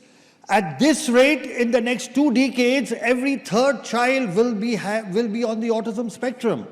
Okay, this is something we as medical professionals need to bring to the attention of society, of people, of governments, of administrators and rulers, that this is unprecedented and that the facilities to take care of these children do not match up to the increasing incidence. There are about 70 million kids on the planet. That's 1% of the world's population. It's like a huge percentage of people. So the current situation is that, you have a child who has some symptoms, the parents notice, you go to the doctor, therapist, get a diagnosis, and they say what you can do is therapy. You start the therapy and you're back to where you were. So what's new? What am I going to be talking in this talk that's different? First, the concept of neurodiversity. And this is what Temple spoke of, okay? That we have to see how people on the spectrum are diverse, that they are not less than, they are different, that they have uneven talents and skills. So the concept of neurodiversity, because now there are going to be so many people on the planet that you can't look at them in the way that we've been looking at them earlier. The other exciting thing, and I'm going to highlight that, is a better understanding of what's happening with the brain. And this is what has changed everything. Then the whole concept of neuronal regeneration, that it is possible to regenerate the brain that's not functioning as well. And the concept of multidisciplinary management, and of course the main base of my talk, which is cellular therapy. Now, what is new is that for the first time in medical history, we are now understanding which parts of the brain are functioning differently from neurotypical brains.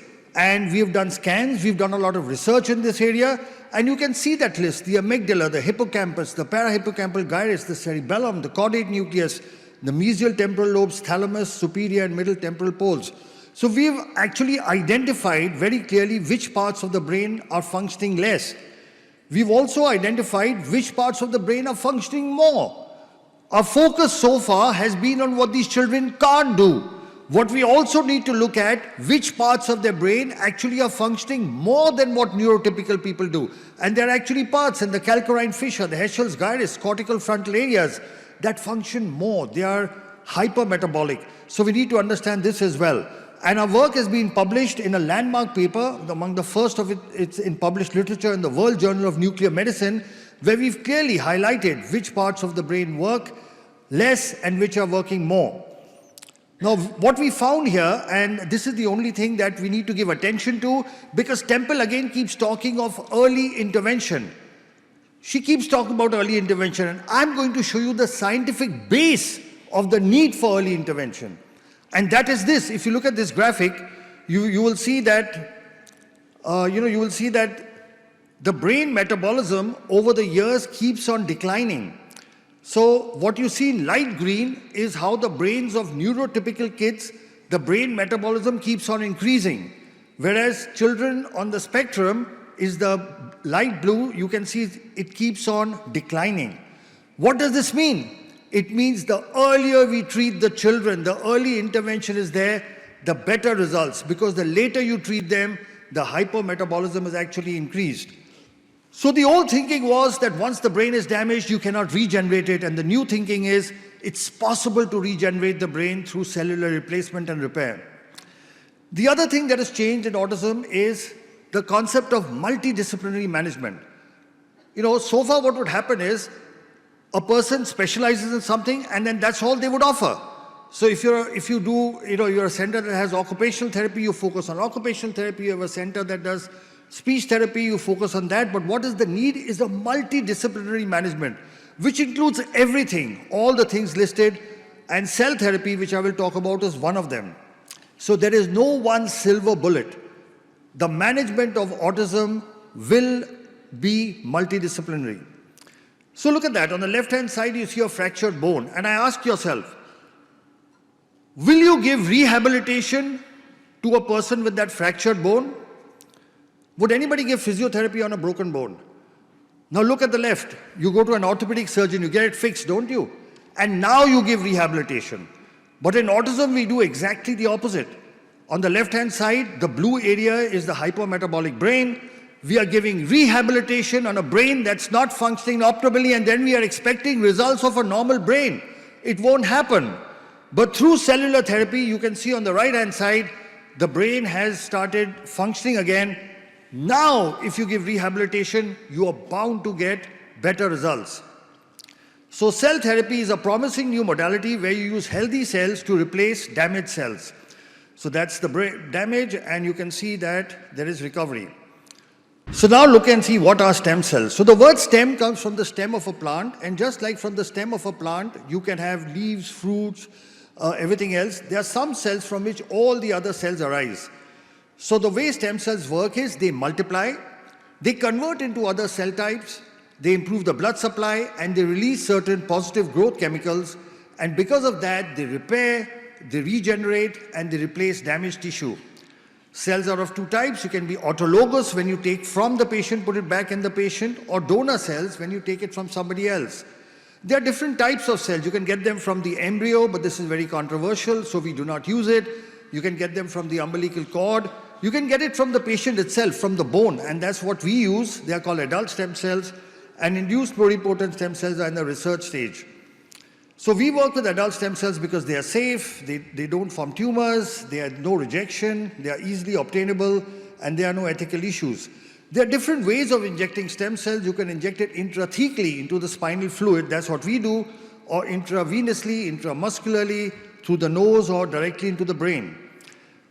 How does cellular therapy work? We know the main problem in autism is there is hypoperfusion, decreased oxygenation, and problems with the immune system and inflammation. Cell therapy works through both these mechanisms. So here is a small video showing the three basic steps. What we do a bone marrow aspiration with a needle, separate the cells, and inject it back. The whole process has only 2 needle pricks. Let's look at a video. There you can see with the needle we are aspirating bone marrow. That takes 15-20 minutes. The bone marrow is put into machines. It separates the cells, and once the cells are ready, with a very thin needle we inject it back. Just 2 needle pricks. And we take cells from the child and put it back into the child. So let's review what the world literature says. So there are a total of 33 clinical studies, published papers, which show a 80% success rate, 33 worldwide papers. And if you see a review of literature, the world's first scientific paper was published from India. It was by us. We also published the 6th one.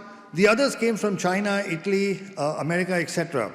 So this is the world's first paper on cell therapy in autism, which we published in 2014. This was our paper, and it showed 91% of the patients improved. The second paper came from China. Here again, they showed an 88% improvement. The third paper came from the United States by Dawson. again showing 90% improvement. This another paper from the United States by Kimberly et al. Showing 90% success rate. This paper by Martinez from Mexico showing a 95% success rate. This paper from Vietnam by Thang et al. Which showed a 93% success rate. This paper from Italy which showed a 78% success rate. Now this is a meta-analysis. This is a review of 460 patients, and at the end in this paper they summarize that cellular therapy is safe and that it improves patients with autism spectrum regardless of what type of cell we use. In this other systemic review by Jingyang Q from China, they looked at 325 patients, and again they said it is safe and effective. So there is enough published worldwide literature to show the effectiveness of cellular therapy. Now this is our latest paper. We had two papers, but I'll talk about the second paper because this was 254 patients. We use autologous bone marrow mononuclear cells. You can see the improvement in the various symptoms, and almost all the symptoms, whether it is social interaction, eye contact, attention, stereotypical behavior, aggressiveness, hyperactivity, self-injurious behavior, sitting tolerance, command following, speech, communication, all these you can see above is the percentage of improvement. And we have scales called ICAN CARS, and you can see that there was a significant improvement, 94% and 95% in these scales. Now here's something interesting. The results depended on age. So those kids who were less than 5 years, we had a 97% success rate.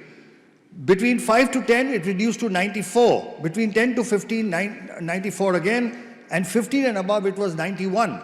So the earlier we intervene, the better results we are likely to get. Here again, you can see on CARS scale, again, 98, 95, 90, 91. So you can see that age affects the outcome. Now, what was the objective proof? Because one is clinical improvement. So in our study, we actually showed objective improvement. So above, this is a PET CT scan where the blue areas are the hypometabolic areas, the areas that are functioning less than normal. So you can see above all the blue. Now this is done on a Siemens machine. Below, you see 6 months later, and you can see the hypometabolic areas are gone.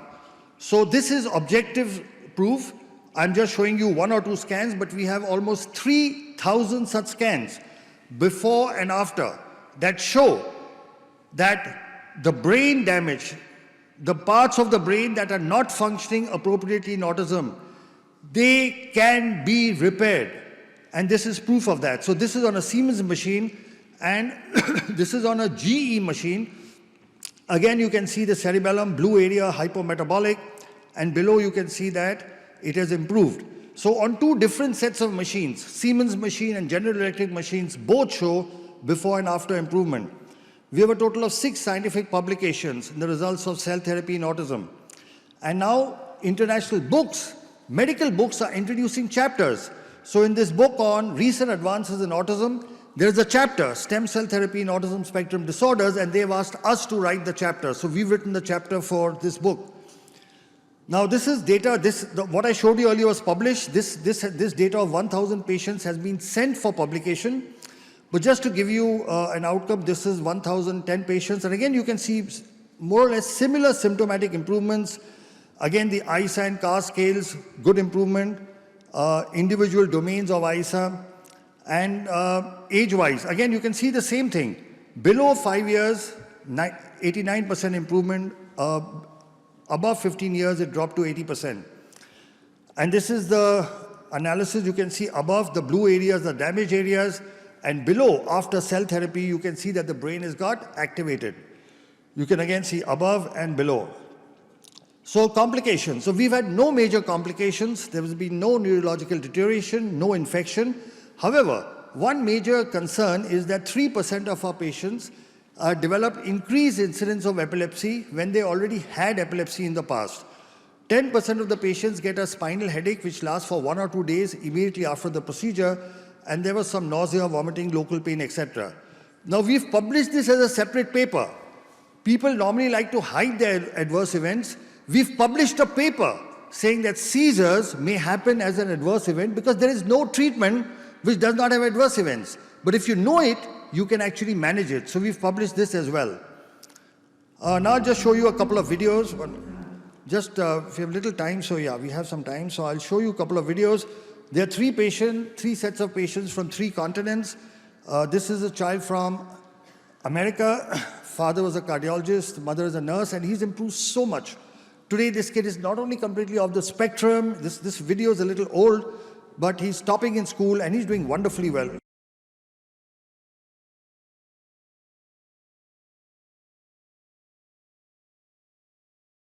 I couldn't get him to engage with me. I couldn't get him to give me eye contact. Over time, he started to lose a lot of vocabulary. Right around 18 months to the age of 2 years, he just slid backwards. He would flap like that, and he would walk on his tiptoes, look at the wall and be talking to the wall. He had problems with eye contact. He'd never look you straight in the eye. He had problems with his speech. Some research and found out about neurogen. And the big question that I had in my own mind was, what is there to lose? And I could not come up with a good answer, and I said, we have to do it.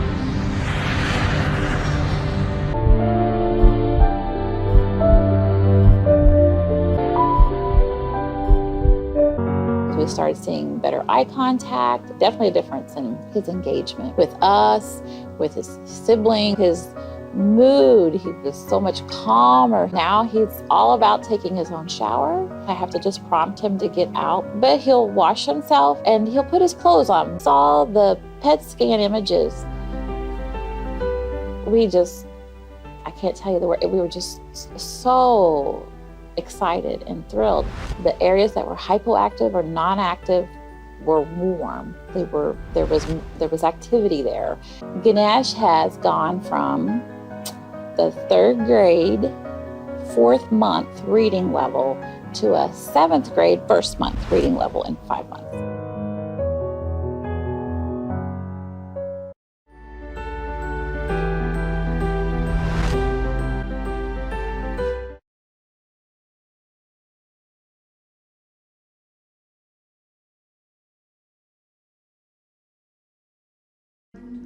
And now we have Mercy over here. We went to different doctors, we went to different hospitals, and when I brought it up, they were like, oh, no, don't worry, it's because they are boys, they are triplets, they were premature. I would be walking out and I'm like, bye, and no child is crying, no child is waving back bye.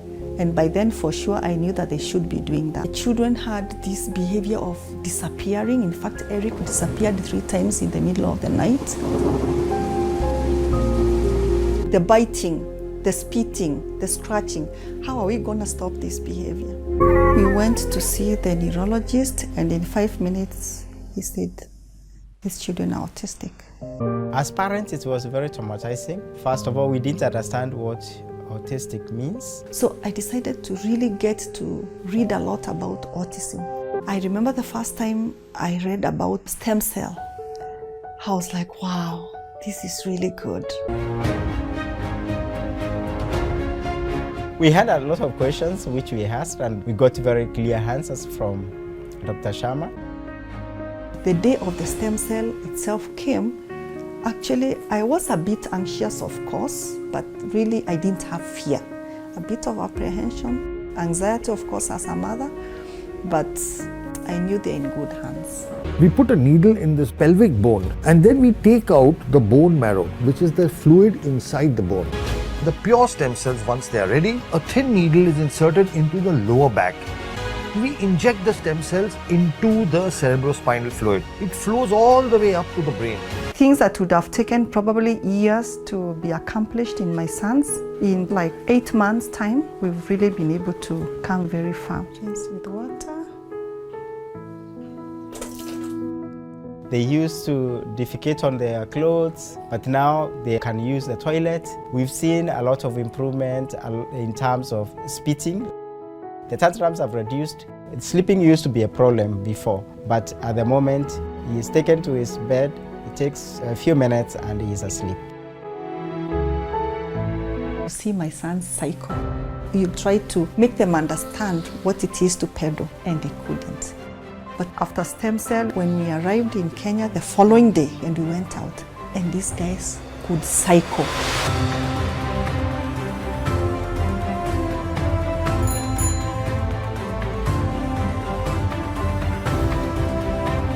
I'm going to send you to buy tomato paste, okay? I'm going to send you to buy what? Tomato paste. In the shop. Where is the shop? It's here. Okay. So I'm going to give you Money. for what? Buy tomato lollipop. I'm going to wear my shoes. That's right.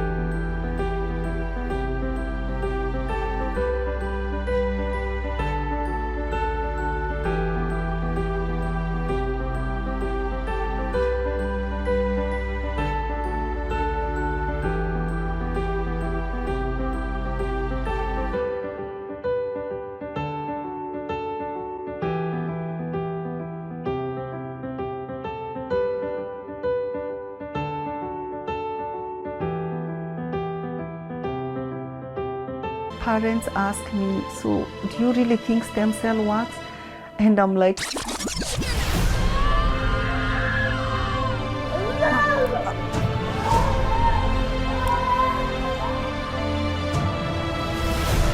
I can see changes, I can touch, I can feel, I can smell. Of course, for me, stem cell works. I'll do it until my children get well. So that's two stories. And by the way, Ricky's right here. You're going to see him. He's right here. We are short of time, so I won't talk much about cerebral palsy, but this is a paper. It works just as well in cerebral palsy. We've got 15 articles, chapters in textbooks.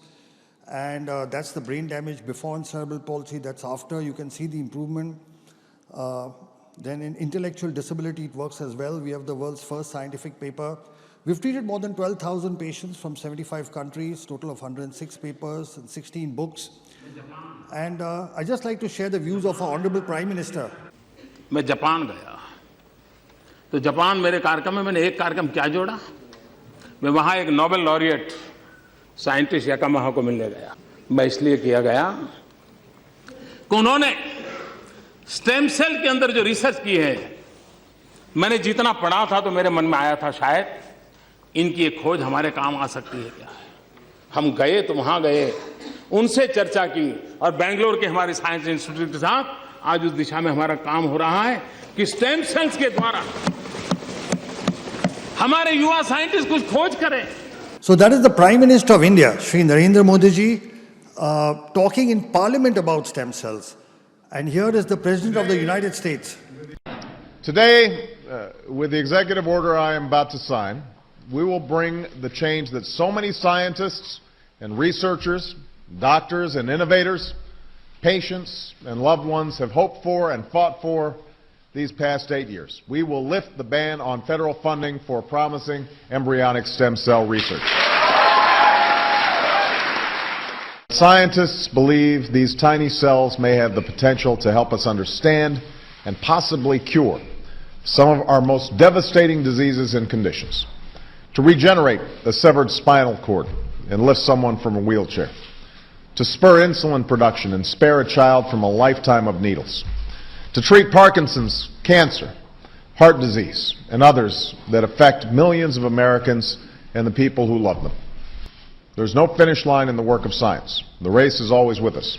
The urgent work of giving substance to hope and answering those many bedside prayers, of seeking a day when words like terminal and incurable are potentially retired from our vocabulary. So my conclusion is that adult stem cell therapy that we use may be considered a safe and effective treatment option for autism, cerebral palsy, and intellectual disability. It accelerates development, reduces disability, helps in functional recovery, and improves the quality of his life.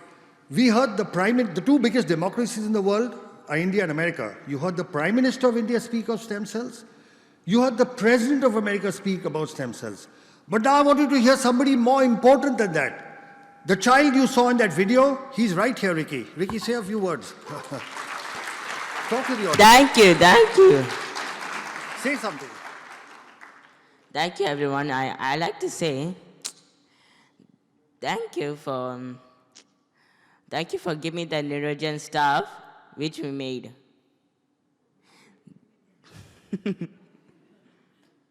This child could not speak.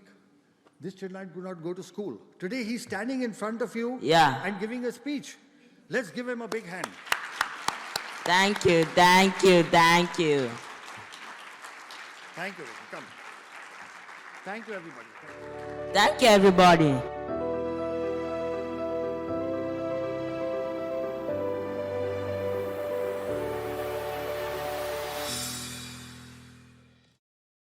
It is really my privilege to introduce this next speaker.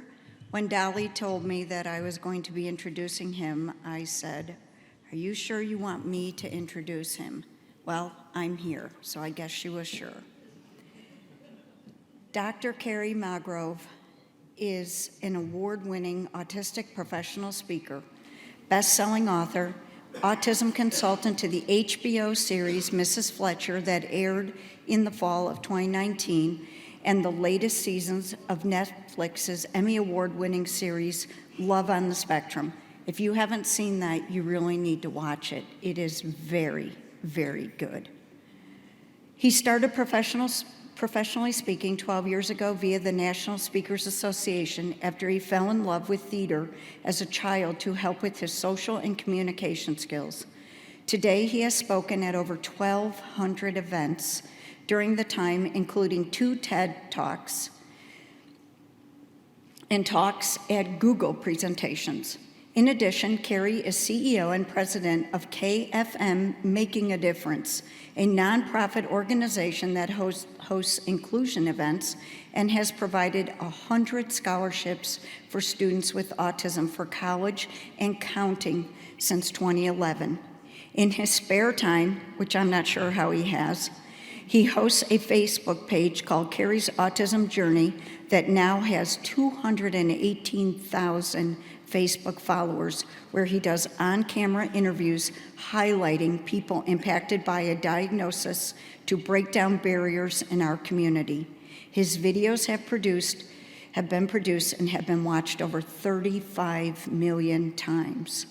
Kerry's best-selling books, Defining Autism from the Heart and Autism and Falling in Love, I Will Light It Up Blue, and his latest, Autistics on Autism, have reached the Amazon bestseller list for special needs parenting. Kerry regularly speaks with schools, companies, government organizations, and is always open to discussing potential future collaborations. He is based in Hoboken, New Jersey. Let's give him a really big applause.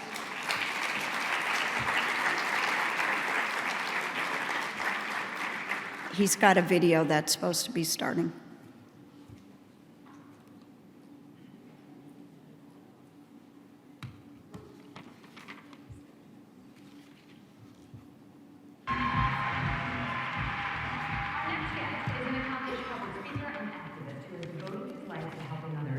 Not bad for a guy who was completely nonverbal for the first few years of his life.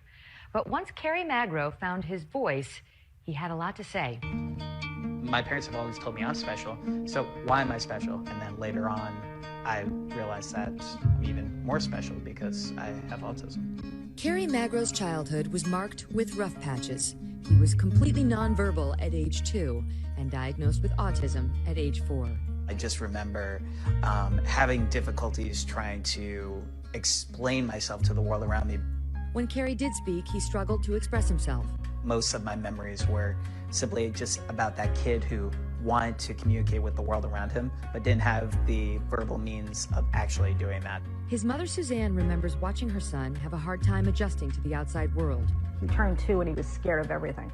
He was scared of the water, he was scared of the rain. But as the years went on, Kerry slowly began to find his words.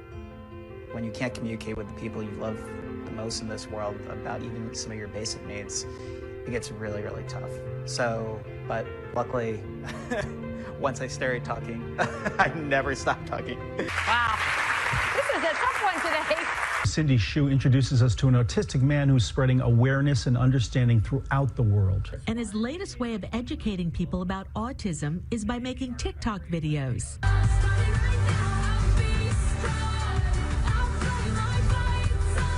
I received over 4.1 million views on TikTok, and I just had so many parents, educators, family members who just wanted to learn more about autism, and they were like, keep going, keep doing what you're doing because it's making a difference. In college, he started a nonprofit called KFM Making a Difference, which awards autistic students with college scholarships. He later earned his doctorate in education.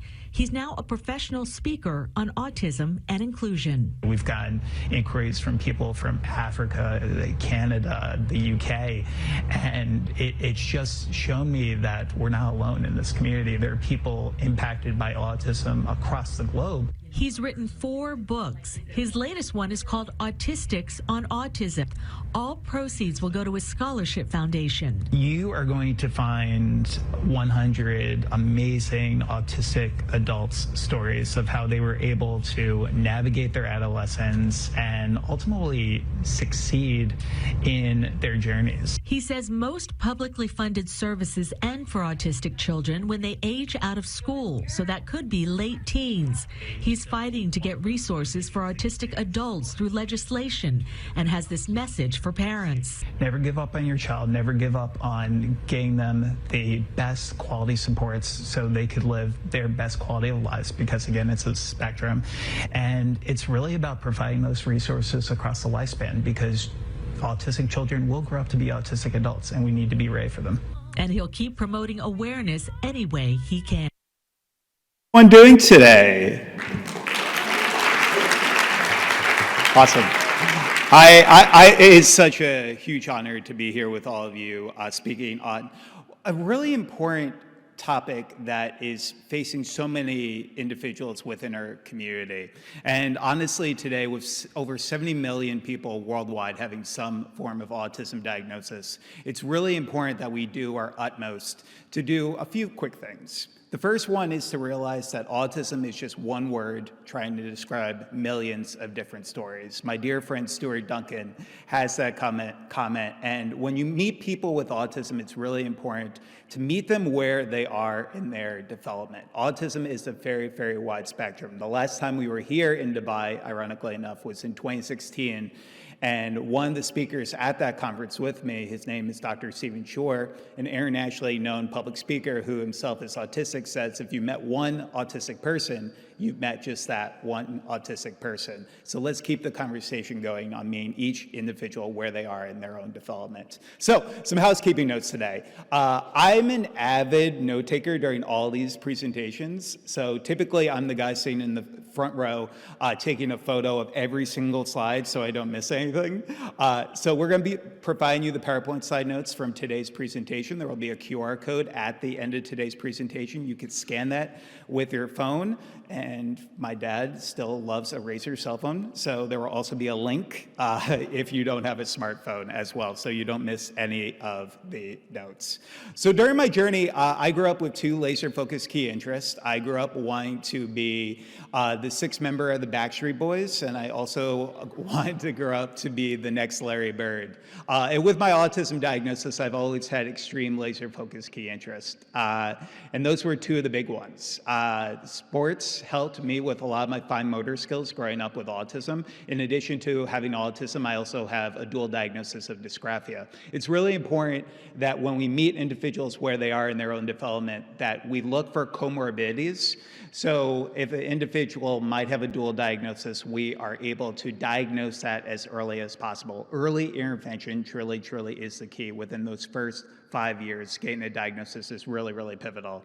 So I took my love of sports to get a degree in sport management at Seton Hall University, where I'm based in New Jersey. Before deciding to change career paths, I realized that those individuals with disabilities make up the largest minority in the United States, and often they are one of the most underserved because, simply put, some individuals in our community have strong support needs and might not be able to advocate for themselves. So it's really important that we do our utmost to try to help one of the most underserved communities in the world today. So I decided to change career paths. I received a master's in strategic communications so I could become one of the first professionally certified speakers who is openly autistic in the United States. It's given me the opportunity to travel the globe in the past 12 years and get the opportunity to speak with so many incredible groups like your own about this topic of autism, but then also diversity, equity, inclusion. One of our big focuses, especially in the past few years, has really been focused on corporate and really focused on helping those with autism find meaningful employment and tapping into one of the most untapped talent pools that employers should consider. So really quickly today, and again, this was a journey, I want you to imagine something really quickly. Imagine not being able to tell your loved ones that you love them. Not being able to speak in full sentences until you were 7 years old. Having sensory challenges to the point where you felt like an alien compared to other people. Being such a picky eater that any time your parents tried to introduce you to a new food, it made you cringe. This used to be my life. When I was a kid, there were so many people who told me what I would never be able to do in this life. They would also tell me that I would have a photogenic memory, that I would be really great at math, and when I turned 21, my parents would take me to Las Vegas with them, and I would win them $88,000 on the blackjack tables. Prototypically, I was considered a Rain Man diagnosis. I was considered a savant, but I was also considered somebody who had a lot of limitations in his life. So what helped get me to where I am today speaking in front of all of you was over 15 years of occupational speech and physical therapy. There's no one-size-fits-all when it comes to our autism community. One of the first movies I ever got the opportunity to consult on was a movie from Warner Brothers called Joyful Noise, starring Queen Latifah and Dolly Parton, based on one of the characters in that film having autism. And Queen Latifah's character has a great quote in that movie where she says, "When things don't fit in a nice, pretty box, you build a bigger box." And that's what we have to do for individuals in their autism community. And my mom, love her to death, she's here with me today, had the opportunity to really create a bigger box for me, and that's why I'm here today. I love you, Mom. So, thank you. And now she's gonna be blushing for the next 30 minutes, so I am so sorry for that. But she found what worked for me. She found that occupational speech and physical were integral. Using my key interest of being the sixth member of the Backstreet Boys to find music and theater therapy as an integral way of helping me with my sensory processing challenges. Also including reward systems and token systems as a way of helping me build on my self-motivation, especially when I was initially diagnosed with autism when I was 4 years old. And then also positive reinforcement practices. Telling our kids what they are good at the beginning of each day can really help provide a positive mindset for them in their academics every single day, but also their lives as well. And then also self-advocacy. It's so important in our society that we teach our kids about their diagnoses at earlier ages, because I grew up knowing I was special, but not knowing what that meant. So for years in my life, it was just me going to specialized children's hospitals and finding services and seeing kids lining up blocks and lining up their toys. And I was always like, these individuals are special just like me, but why am I special? And it was so life-changing to learn about my diagnosis. So my background today, I would say about 80% of our annual referrals are in speaking with diversity, equity, inclusion groups, employee resource groups, about tapping into this untapped talent pool. Some of the things that you should know is that those with autism, on average, are more likely to stay at a job longer. They are more likely to take less time off from work. And when we talk about the majority of reasonable accommodations, I speak to so many companies, even globally, who say, well, Kerry, I'm not sure if I could actually hire somebody who's on the autism spectrum because I think it's going to affect the bottom line. And a lot of people don't know this. The majority of reasonable accommodations cost absolutely nothing. And when they do, it's typically just an onboarding fee of around $500 to $1,000. So let's start changing the conversation.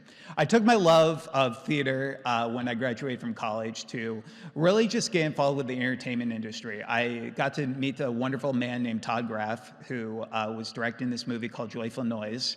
And I told him about how theater had an impact on me growing up on the autism spectrum.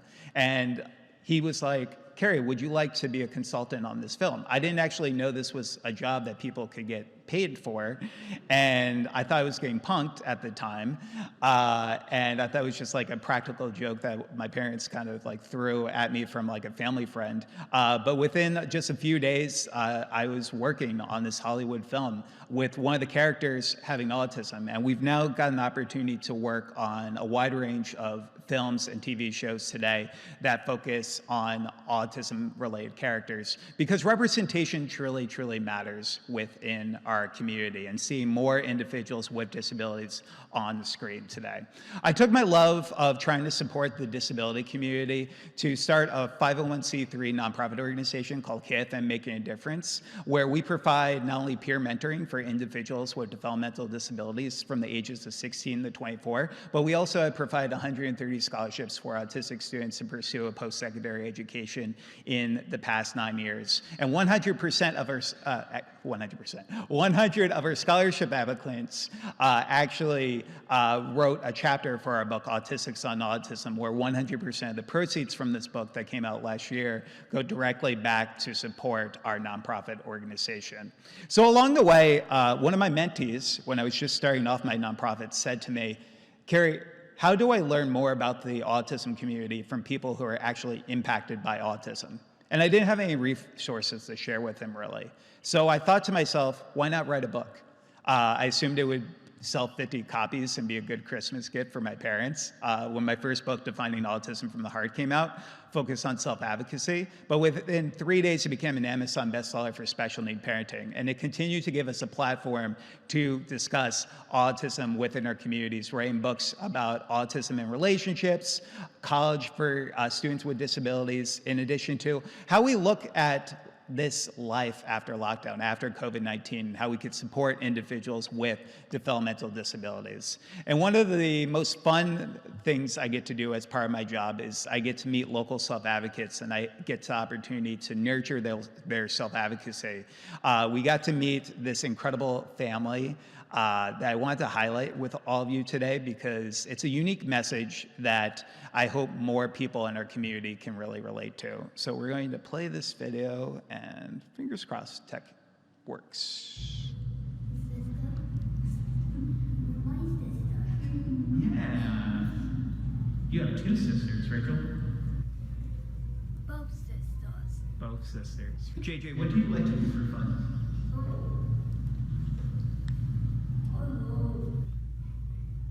Chicken on Ubers. TV shows.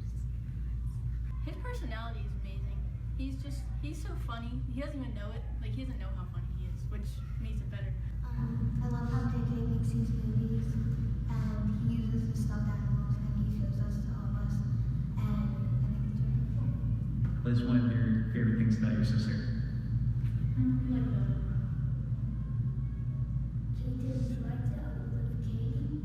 Yeah, okay, yeah. What do you like about me? Yeah, me. What do you like? Television. Okay. I don't like how people treat autistic kids different, because they're exactly like us. They have feelings too, and they act like autistic kids don't have feelings. How does it make you feel? It makes me really upset. For siblings who might be watching this at home, what would you like them to know if they may have a brother or sister who's on the autism spectrum? Celebrate accomplishments, encourage them to do the best that they can. We have a good family. Yeah. Everyone's supportive. It's just circle love. So one of the key messages I hope I could leave you with today is that it takes a village. And you have to realize that regardless of where you are in this journey, whether you're an educator here today, a therapist, a parent, or a self-advocate, it's important to know that every single individual in your lives can hopefully become part of this village to make sure that we're providing reliable autism resources across the lifespan for our over 70 million individuals who are autistic today. So every single place I go to speak, I've had the opportunity to travel the globe and get the opportunity to share my story, but I realized that many individuals in our local communities didn't have an opportunity to share and lift their voices. So I started a video series as part of my Facebook page, Kerry's Autism Journey, where we now get to not only nurture self-advocacy in these young individuals, but also give them a platform to hopefully break down barriers and biases within our community. We've highlighted everyone from a 6-month-old with Down syndrome in the Bahamas all the way to an Army veteran with cerebral palsy who didn't tell his platoon that he had cerebral palsy so he could fight for our country. So it was truly, truly remarkable. The other big note I hope I could leave you with today is that girls with disabilities often fall through the cracks in our society. We see this so much with so many girls being able to bear masks, different characteristics, such as stimming, such as known as self-stimulatory behavior. There are some individuals who fall through the cracks because of that. We're gonna skip this video and maybe come back for it if we have a little bit of time. But what I will tell you about Rachel's story is that Rachel is a truly amazing individual who didn't get diagnosed until she was a little bit older. And it was because of, again, so much stigma in our communities is focused on boys with disabilities. Now, we're not only talking about autism, but we're talking about ADD, ADHD, and the neurodiverse lens that we talk about in our communities. In addition to that, when we talk about this topic of autism, we need more not only government organizations, but we also need more travel destinations to go about certification. I've had the wonderful opportunity to collaborate with a group called IBCCES, who do certified autism centers around the country. We just spent yesterday at Aquaventure at Atlantis, and they are a certified autism center. We got to see sensory guides that they had for different rides, which told you how much sensory processing each ride specifically had. And it was just so amazing to see the structure there, especially to bring families of autistic children to our parks. It was truly an amazing thing to see. In addition to that, when we talk about this, it's also just great to reduce stigmas. One of the great things about certified autism centers is that they train up to 80% of their employees on autism and sensory awareness in the hopes of helping these individuals understand a little bit more about how to approach our community. So how I got involved in making the world more inclusive, my interest in certification started with wanting to host more sensory-friendly meetings in my home state of New Jersey. For the past 10 years, I've played an autism and sensory-friendly Santa Claus, where we had the opportunity to meet children with disabilities at their level to really, truly support them, especially from a sensory processing perspective. So I decided to join a board called IBCCS based in Jacksonville, Florida in 2019 to support this community. So during my work in public speaking, one of the most interesting experiences I had was when I was speaking at a Fortune 500 company, and we were speaking about diversity, equity, inclusion, and one of the individuals in there asked me if every single person who has autism grows up to be the good doctor. If anyone has seen The Good Doctor is a show on ABC focused on Dr. Sean Murphy, a savant who is on the autism spectrum.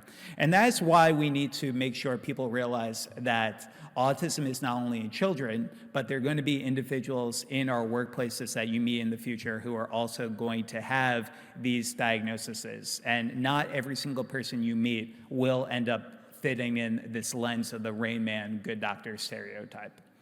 So that's the other big thing. We have to realize that autism has no look. Typically, the two most common things people say to me when they come up to me for the first time is they say, Kerry, you have autism, but you don't look like you have autism. And then also, Kerry, you have autism, but you look so normal. Disability has no look. And it's important that we not only discuss this, because it's also important about promoting kindness. When we talk about our society, there are going to be people that you meet who you're only going to see the challenges that may face on the surface. You're not going to know what's going on in day-to-day lives. So one of my biggest challenges, though, was sensory related. I grew up having a hypersensitivity when it came to loud noises. I would wear earbuds in my ears. I would wear sunglasses in many of my classrooms due to fluorescent lights. So luckily, though, I had not only a great occupational therapy team, but I also had an in-house occupational therapist who truly, truly helped me. And this is a global movement that we're seeing. There are more groups that want to go about certifications because they realize that it's not only the right thing to do, but it also demonstrates high ROI, because at the end of the day, more individuals are likely to buy products from groups that patronize with the disability community and support those with disabilities. We were so excited to see that Mesa, Arizona became one of the first autism certified cities in the globe. And they've done a remarkable work, not only to provide certified autism centers for first responder groups, but also their businesses and travel destinations as well. And in addition to that, Dubai recently announced it plans to become the first certified autism destination in the Eastern Hemisphere. Give your guys yourselves a round of applause. That's really, truly, truly remarkable. And we need more individuals like yourselves championing this cause. So we applaud Dubai for taking the necessary steps to make certifications like this possible, realizing the importance of the autism community. One of my favorite experiences I've ever had was at a certified autism center. After growing up as somebody who struggled with textural issues and having issues with water on my skin, there was always something soothing about playing with animals in the water. So I got to go to the Discovery Cove in Florida, which was a certified autism center, and we got the opportunity to swim with dolphins. And I have terrible balance issues. I can't ride a bike for the life of me. And in the water that day, I was having some challenges because the land was very, very tough. I also have flat feet, so that didn't help this situation. So I was at Discovery Cove, and one of the best things that somebody did for me there was just showing me compassion. They not only showed me compassion in being able to just hold my hand while I was going in the water to swim with the dolphins, but they asked questions when they were unsure about something. I think some of the easiest things that could help our autism community are some of the things that just make the most common sense in the world. Continue to ask questions when you're uncertain about something, and then also pursuing competence. They pursued competence for me every single minute that I was there at that park. And that's truly why I love the idea of certifications in our local community. In addition to that, other things to consider, autism and the majority of disabilities are lifelong. While early intervention is the key, those first 5 years are pivotal, we need to realize that people don't cure themselves of having autism. We spoke in Egypt a few years ago when we were laying the pyramids of Giza blue, and I was just talking to somebody about this earlier, and one of the parents asked me if exorcisms could cure autism, and I was like, oh, wow, that's an interesting perspective I haven't heard from before. It just goes to show that the education truly needs to be there in more of our local communities, because if you don't have that personal connection, and just by a show of hands really quickly today, how many of you know of somebody who's on the autism spectrum? And if you feel comfortable, how many of you have a sibling or a family member who's on the autism spectrum? Okay. And if you feel comfortable enough, how many self-advocates are here today? Yeah, we have quite a few. It takes a village, and using your voice can truly make such an important change within our community. Another key message I hope I can leave you with today: if it isn't written down, it did not happen. Documentation is so important, especially when we look in 2023. Hearsay is something we really can't get behind anymore. We need to make sure that we're not only documenting in our workplaces, but also for our kids. I think it's important for every therapist and educator to have a journal where they can document for their child, look at short and long-term goals that they have for the individuals, but also helping the parents understand about their developmental milestones as well. And I truly believe this message right here. I think schools should truly have a mandatory class That you get credit for, where you learn more about people with diagnoses. Imagine students getting just a little education on autism, ADHD, Down syndrome, dyslexia, cerebral palsy. It could make a huge impact on understanding and acceptance. I truly believe that in that message. And that's why many individuals in our local communities are pivoting our conversations. April is also known to many of us as Autism Awareness Month, but many individuals in our community are pivoting it to Autism Awareness and Acceptance Month, realizing that it's not enough to just be aware about autism, but how can we be inclusive? So these are some great ways that we can be inclusive in our education setting today. One of the biggest things I say is that finding an individual and understanding what type of learner they are, whether they're a visual learner, whether they're an auditory learner, or whether they're a kinetic learner, where they learn by movement and moving around. Being able to, again, meet every single individual where they are. Being concise, giving choices, also considering visual timers as a way of helping individuals with transitions. Educate on stimming and flapping. For example, I've been stimming this entire time. Every single time I've moved my hand like this is a stim. And for everyone here in this room, every single one of you stim.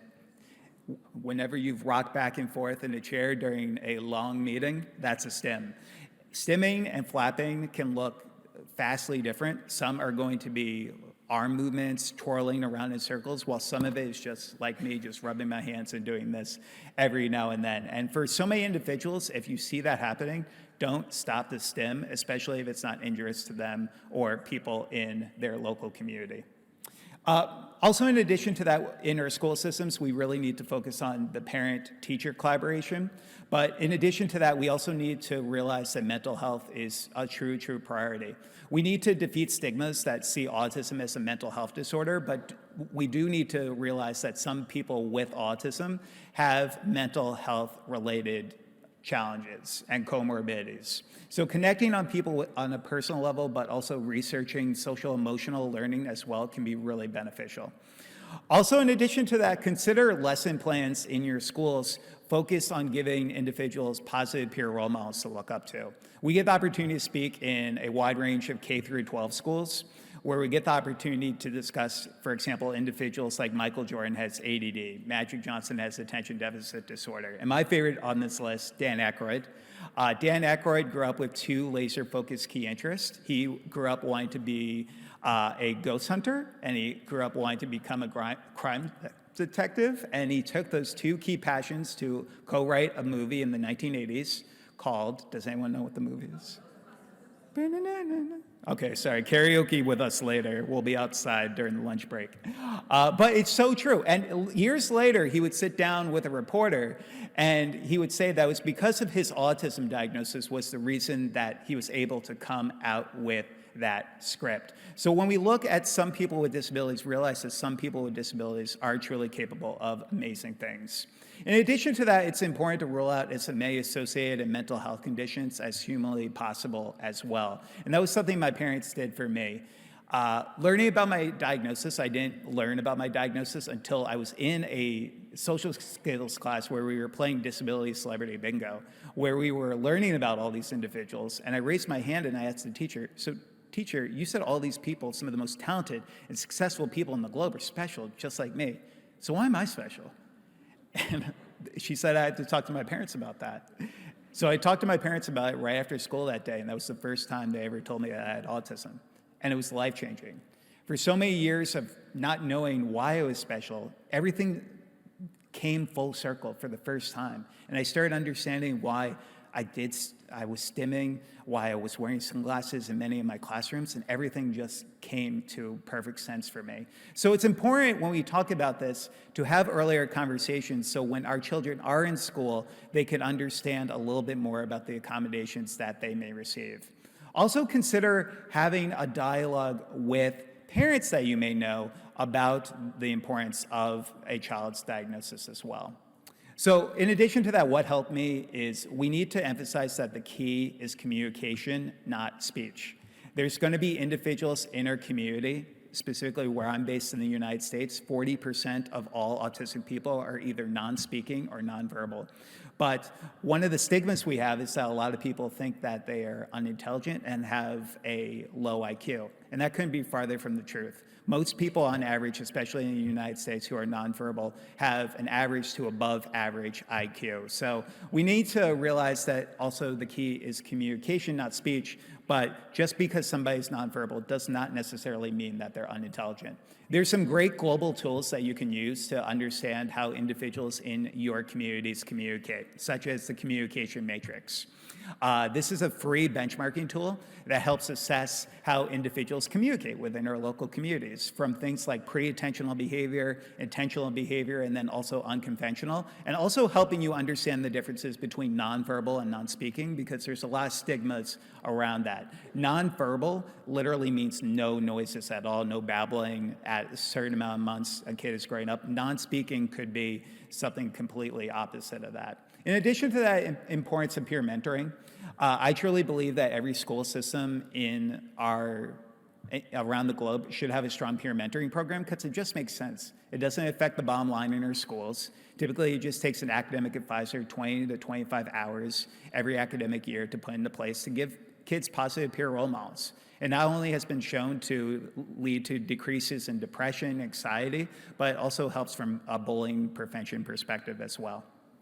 And then social connections can lead to academic success. We need to educate our schools about the importance of providing more elective opportunities, but also more unified classrooms as well, helping individuals with and without disabilities be able to interact, not only to become more inclusive overall, but to help them have those social connections, because a little awareness can truly go a long way.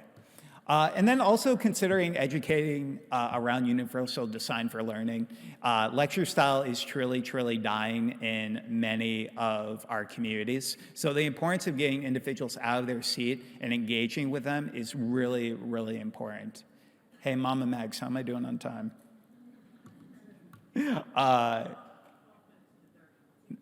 Nice, nice. See, I put her to work. Guys. Encouraging parent involvement can also be, and she'll be blushing for the next 12 minutes too. It's amazing. I love you, Mom. I love you. Encouraging parent involvement is really key as well. I did my dissertation. I got my doctorate in education at New Jersey City University, so I could become an adjunct professor while I continue my full-time job public speaking. And I did a qualitative study focused on the perception of resources for parents of children with autism who are in online communities. And what we learned from these semi-structured interviews was the importance of trying to find a village, especially for those who have multiple jobs, for military families who might be traveling a lot, being able to find your village online, and seeing that a lot of parents have found success using Facebook groups and other methods of technology as a way of helping them communicate, especially around referrals towards different therapies and supports in their local areas. Also consider in your schools having alumni organizations comprising of individuals with disabilities to educate the school districts about the disability community and what helped them when they were in school. Again, something that doesn't affect the bottom line, and it just makes a lot of sense. In addition to that, creating home safety zones, one of the things that we've loved about the certified autism centers we've seen here in Dubai is that each one of them has a quiet zone or a quiet space. And that just helps so many of us, regardless if somebody has autism and has social and communication challenges or sensory-related challenges. All of us could use a quiet space every now and then. I know I could. And then also considering how we look at visuals, especially for non-speaking individuals, I definitely recommend, especially in local parks that you know, considering advocating with your local governments to look at instituting communication boards as a way of helping individuals who are non-speaking communicate with those who are verbal. PECS boards, also known as Picture Exchange Communication Systems, are something that has truly been very, very helpful for many individuals within our autism community. In addition to that, we need more inclusive events in our classrooms. And I wanted to share a quick video with all of you so you could get a little sense of one of the things that we're doing to try to be more inclusive for the world. Please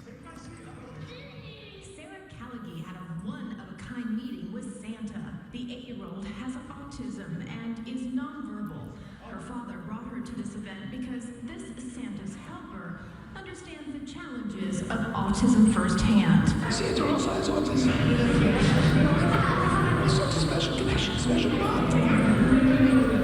The helper is actually 28-year-old Kerry Magro. Diagnosed at 4, his sensory challenges prevented him from visiting Santa as a child. He created this event so others like him don't miss out. This event is more inclusive because we dim the lights, we turn down the sound and try to help them as much as we can. Just does a great job. It just takes his time. There's no rush. Most of the elves and Mrs. Claus are occupational therapists and special education teachers. The team visited with 181 special needs families, including 4-year-old Rusty Marsh. Is this the first time you've seen Santa? Yes. Is it? Yes.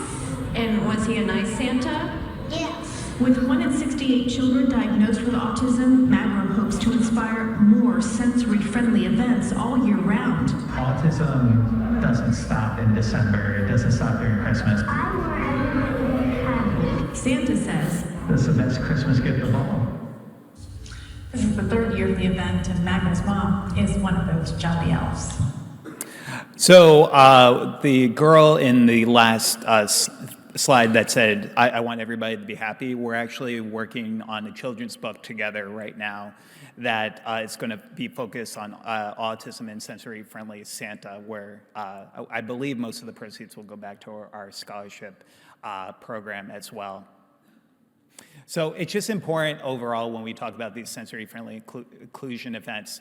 Again, it just makes sense. It gets more people out to our public areas. It also can help build attendance, especially after COVID-19, with COVID-19 hesitancy in some of our areas. If you want to learn more about how you can create a sensory-friendly inclusive event, I would definitely recommend going to this website called paautism.org. On their website, they have a one-sheet PDF where you could learn a little bit more about the sensory considerations you could put into place to make this a reality in your local area, such as being able to turn down bright lights, turn down external noises, and the other sensory considerations as well. Also realize that bullying is such a huge epidemic across the globe. When we were here in 2016 speaking at the Autism Around the World conference, we got to work with the Dubai Autism Center.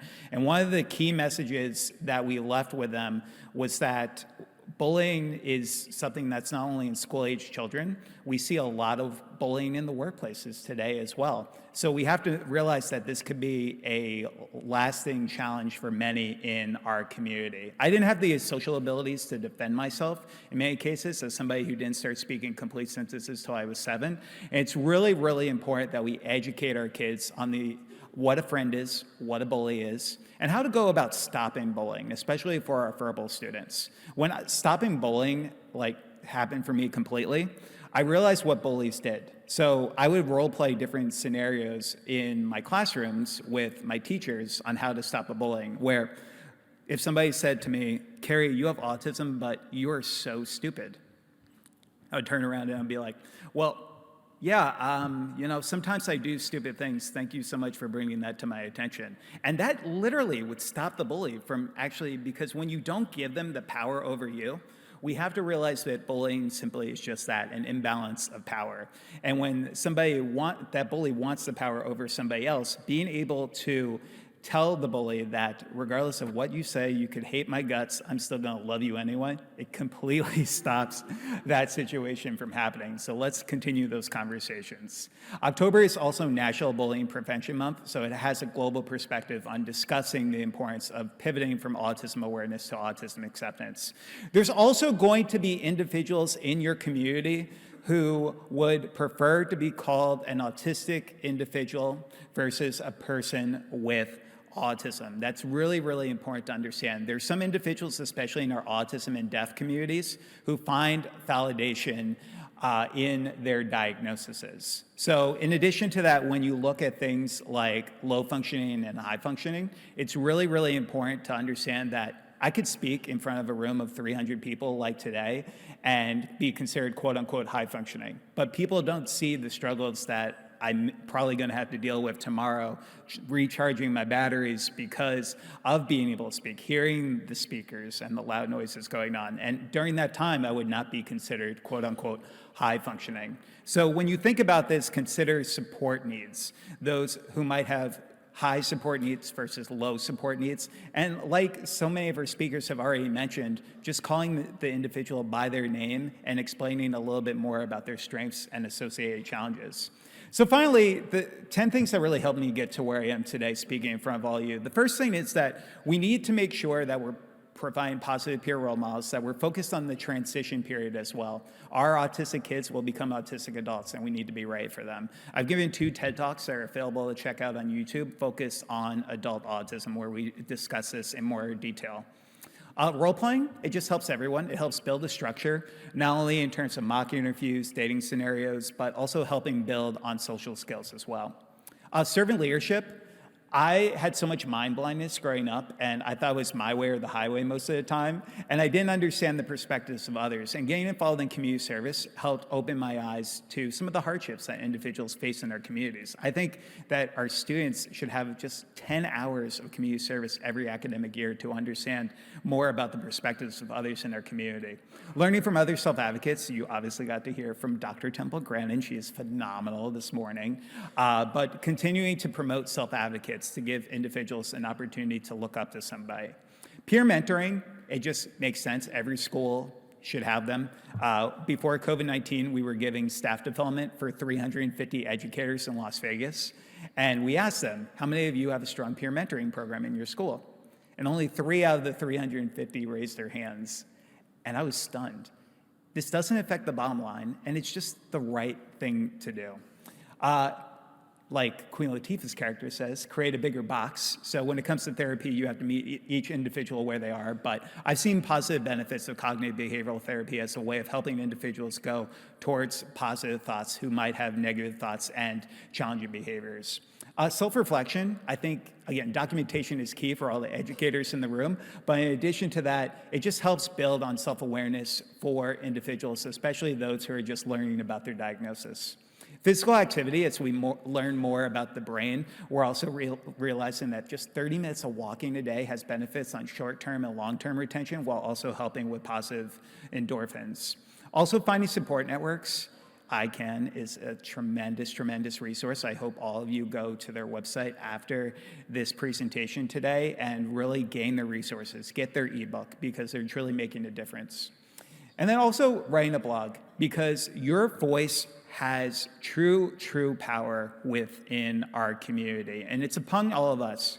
If I could leave you with any final message, is I hope you can be brave. I grew up being the kid who never wanted to tell anybody about my autism diagnosis because I was worried how everybody would feel when they heard that I had autism for the first time. And now today I go into the companies and they say to me, Kerry, I want to do professional development on autism, and I want to have you speak in my conferences, but I'm not brave enough to kind of talk about autism because it's such a sensitive topic. And with the numbers continuing to increase, not only where I'm from in the US, where it's 1 in 36, but globally, I want every single one of you in this room to be brave, because it's about our community and it's about supporting these individuals across the lifespan. So I like to say that autism can't define me, and I define autism. And I can only hope that regardless of any single journey that any of you have in this life, that you can go out there and you can define your lives and your journeys in the way that you best see it every single day. And if you need any help getting started in these conversations, please stay in touch. Thank you all so much for having me here today.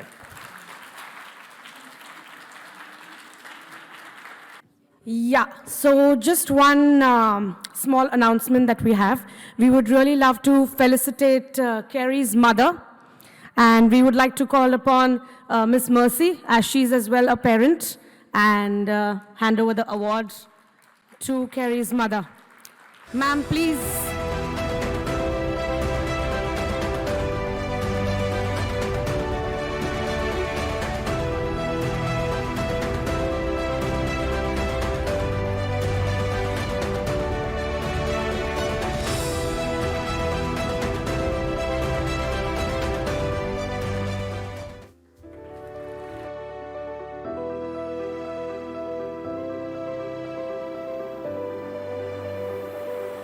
Now, it's a true honor to call Dr. Nadia Al-Saig on stage. She's our chief guest. Please, all of you all, a big round of applause for ma'am. She's the founder and Director General of Senses Residential and Daycare for Special Needs. We would really like to felicitate ma'am, as Senses has been the strategic partner for ICAN.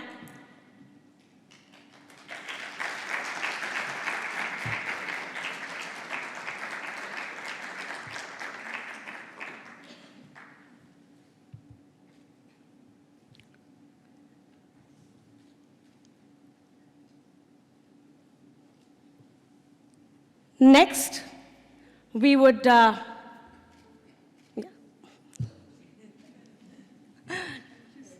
social media. Yeah.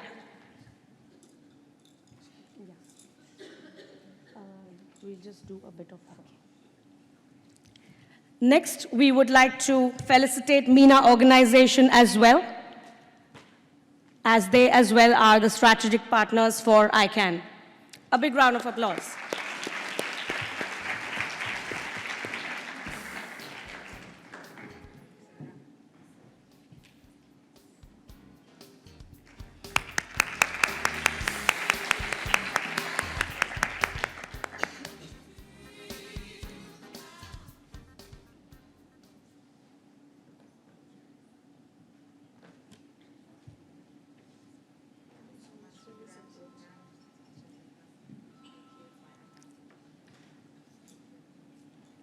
Thank you so much. And now we would like to felicitate Farhan Shahid, who is from Senses and has been helping us with the entire organization of ICAN.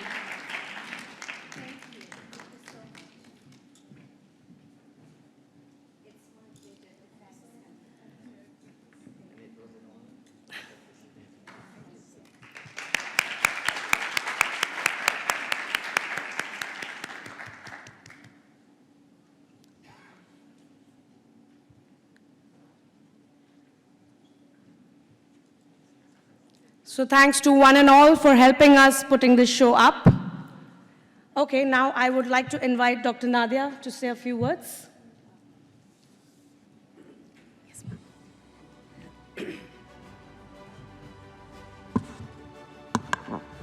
بسم الله الرحمن الرحيم والصلاة والسلام على خير الأنام محمد المصطفى وعلى آله وصحبه أجمعين.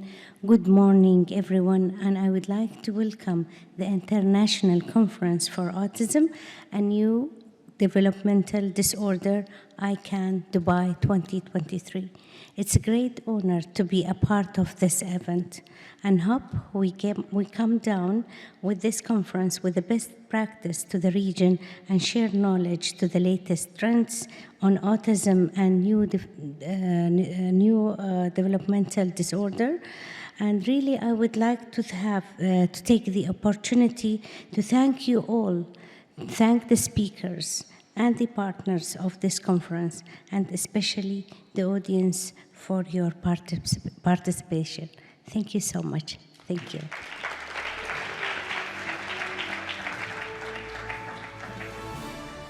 So now we will be inaugurating our book, Treatments for Autism. As we did see in the film, it was earlier already inaugurated in English, but now we are inaugurating it in Arabic language. So ma'am would do the honors.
just to give you a brief about this book has all the therapies, treatments, all the information about autism and all kinds of newer age treatments as well in the book. You can have a copy online on our website. You can request for that, as well as we have English books that are available. So you can just send us an email on our website. Just log on to www.autismconnect.com and you can just subscribe for the book and you will be able to get one. Thank you so much, everyone. I would really be very thankful to all of you. Thank you so much.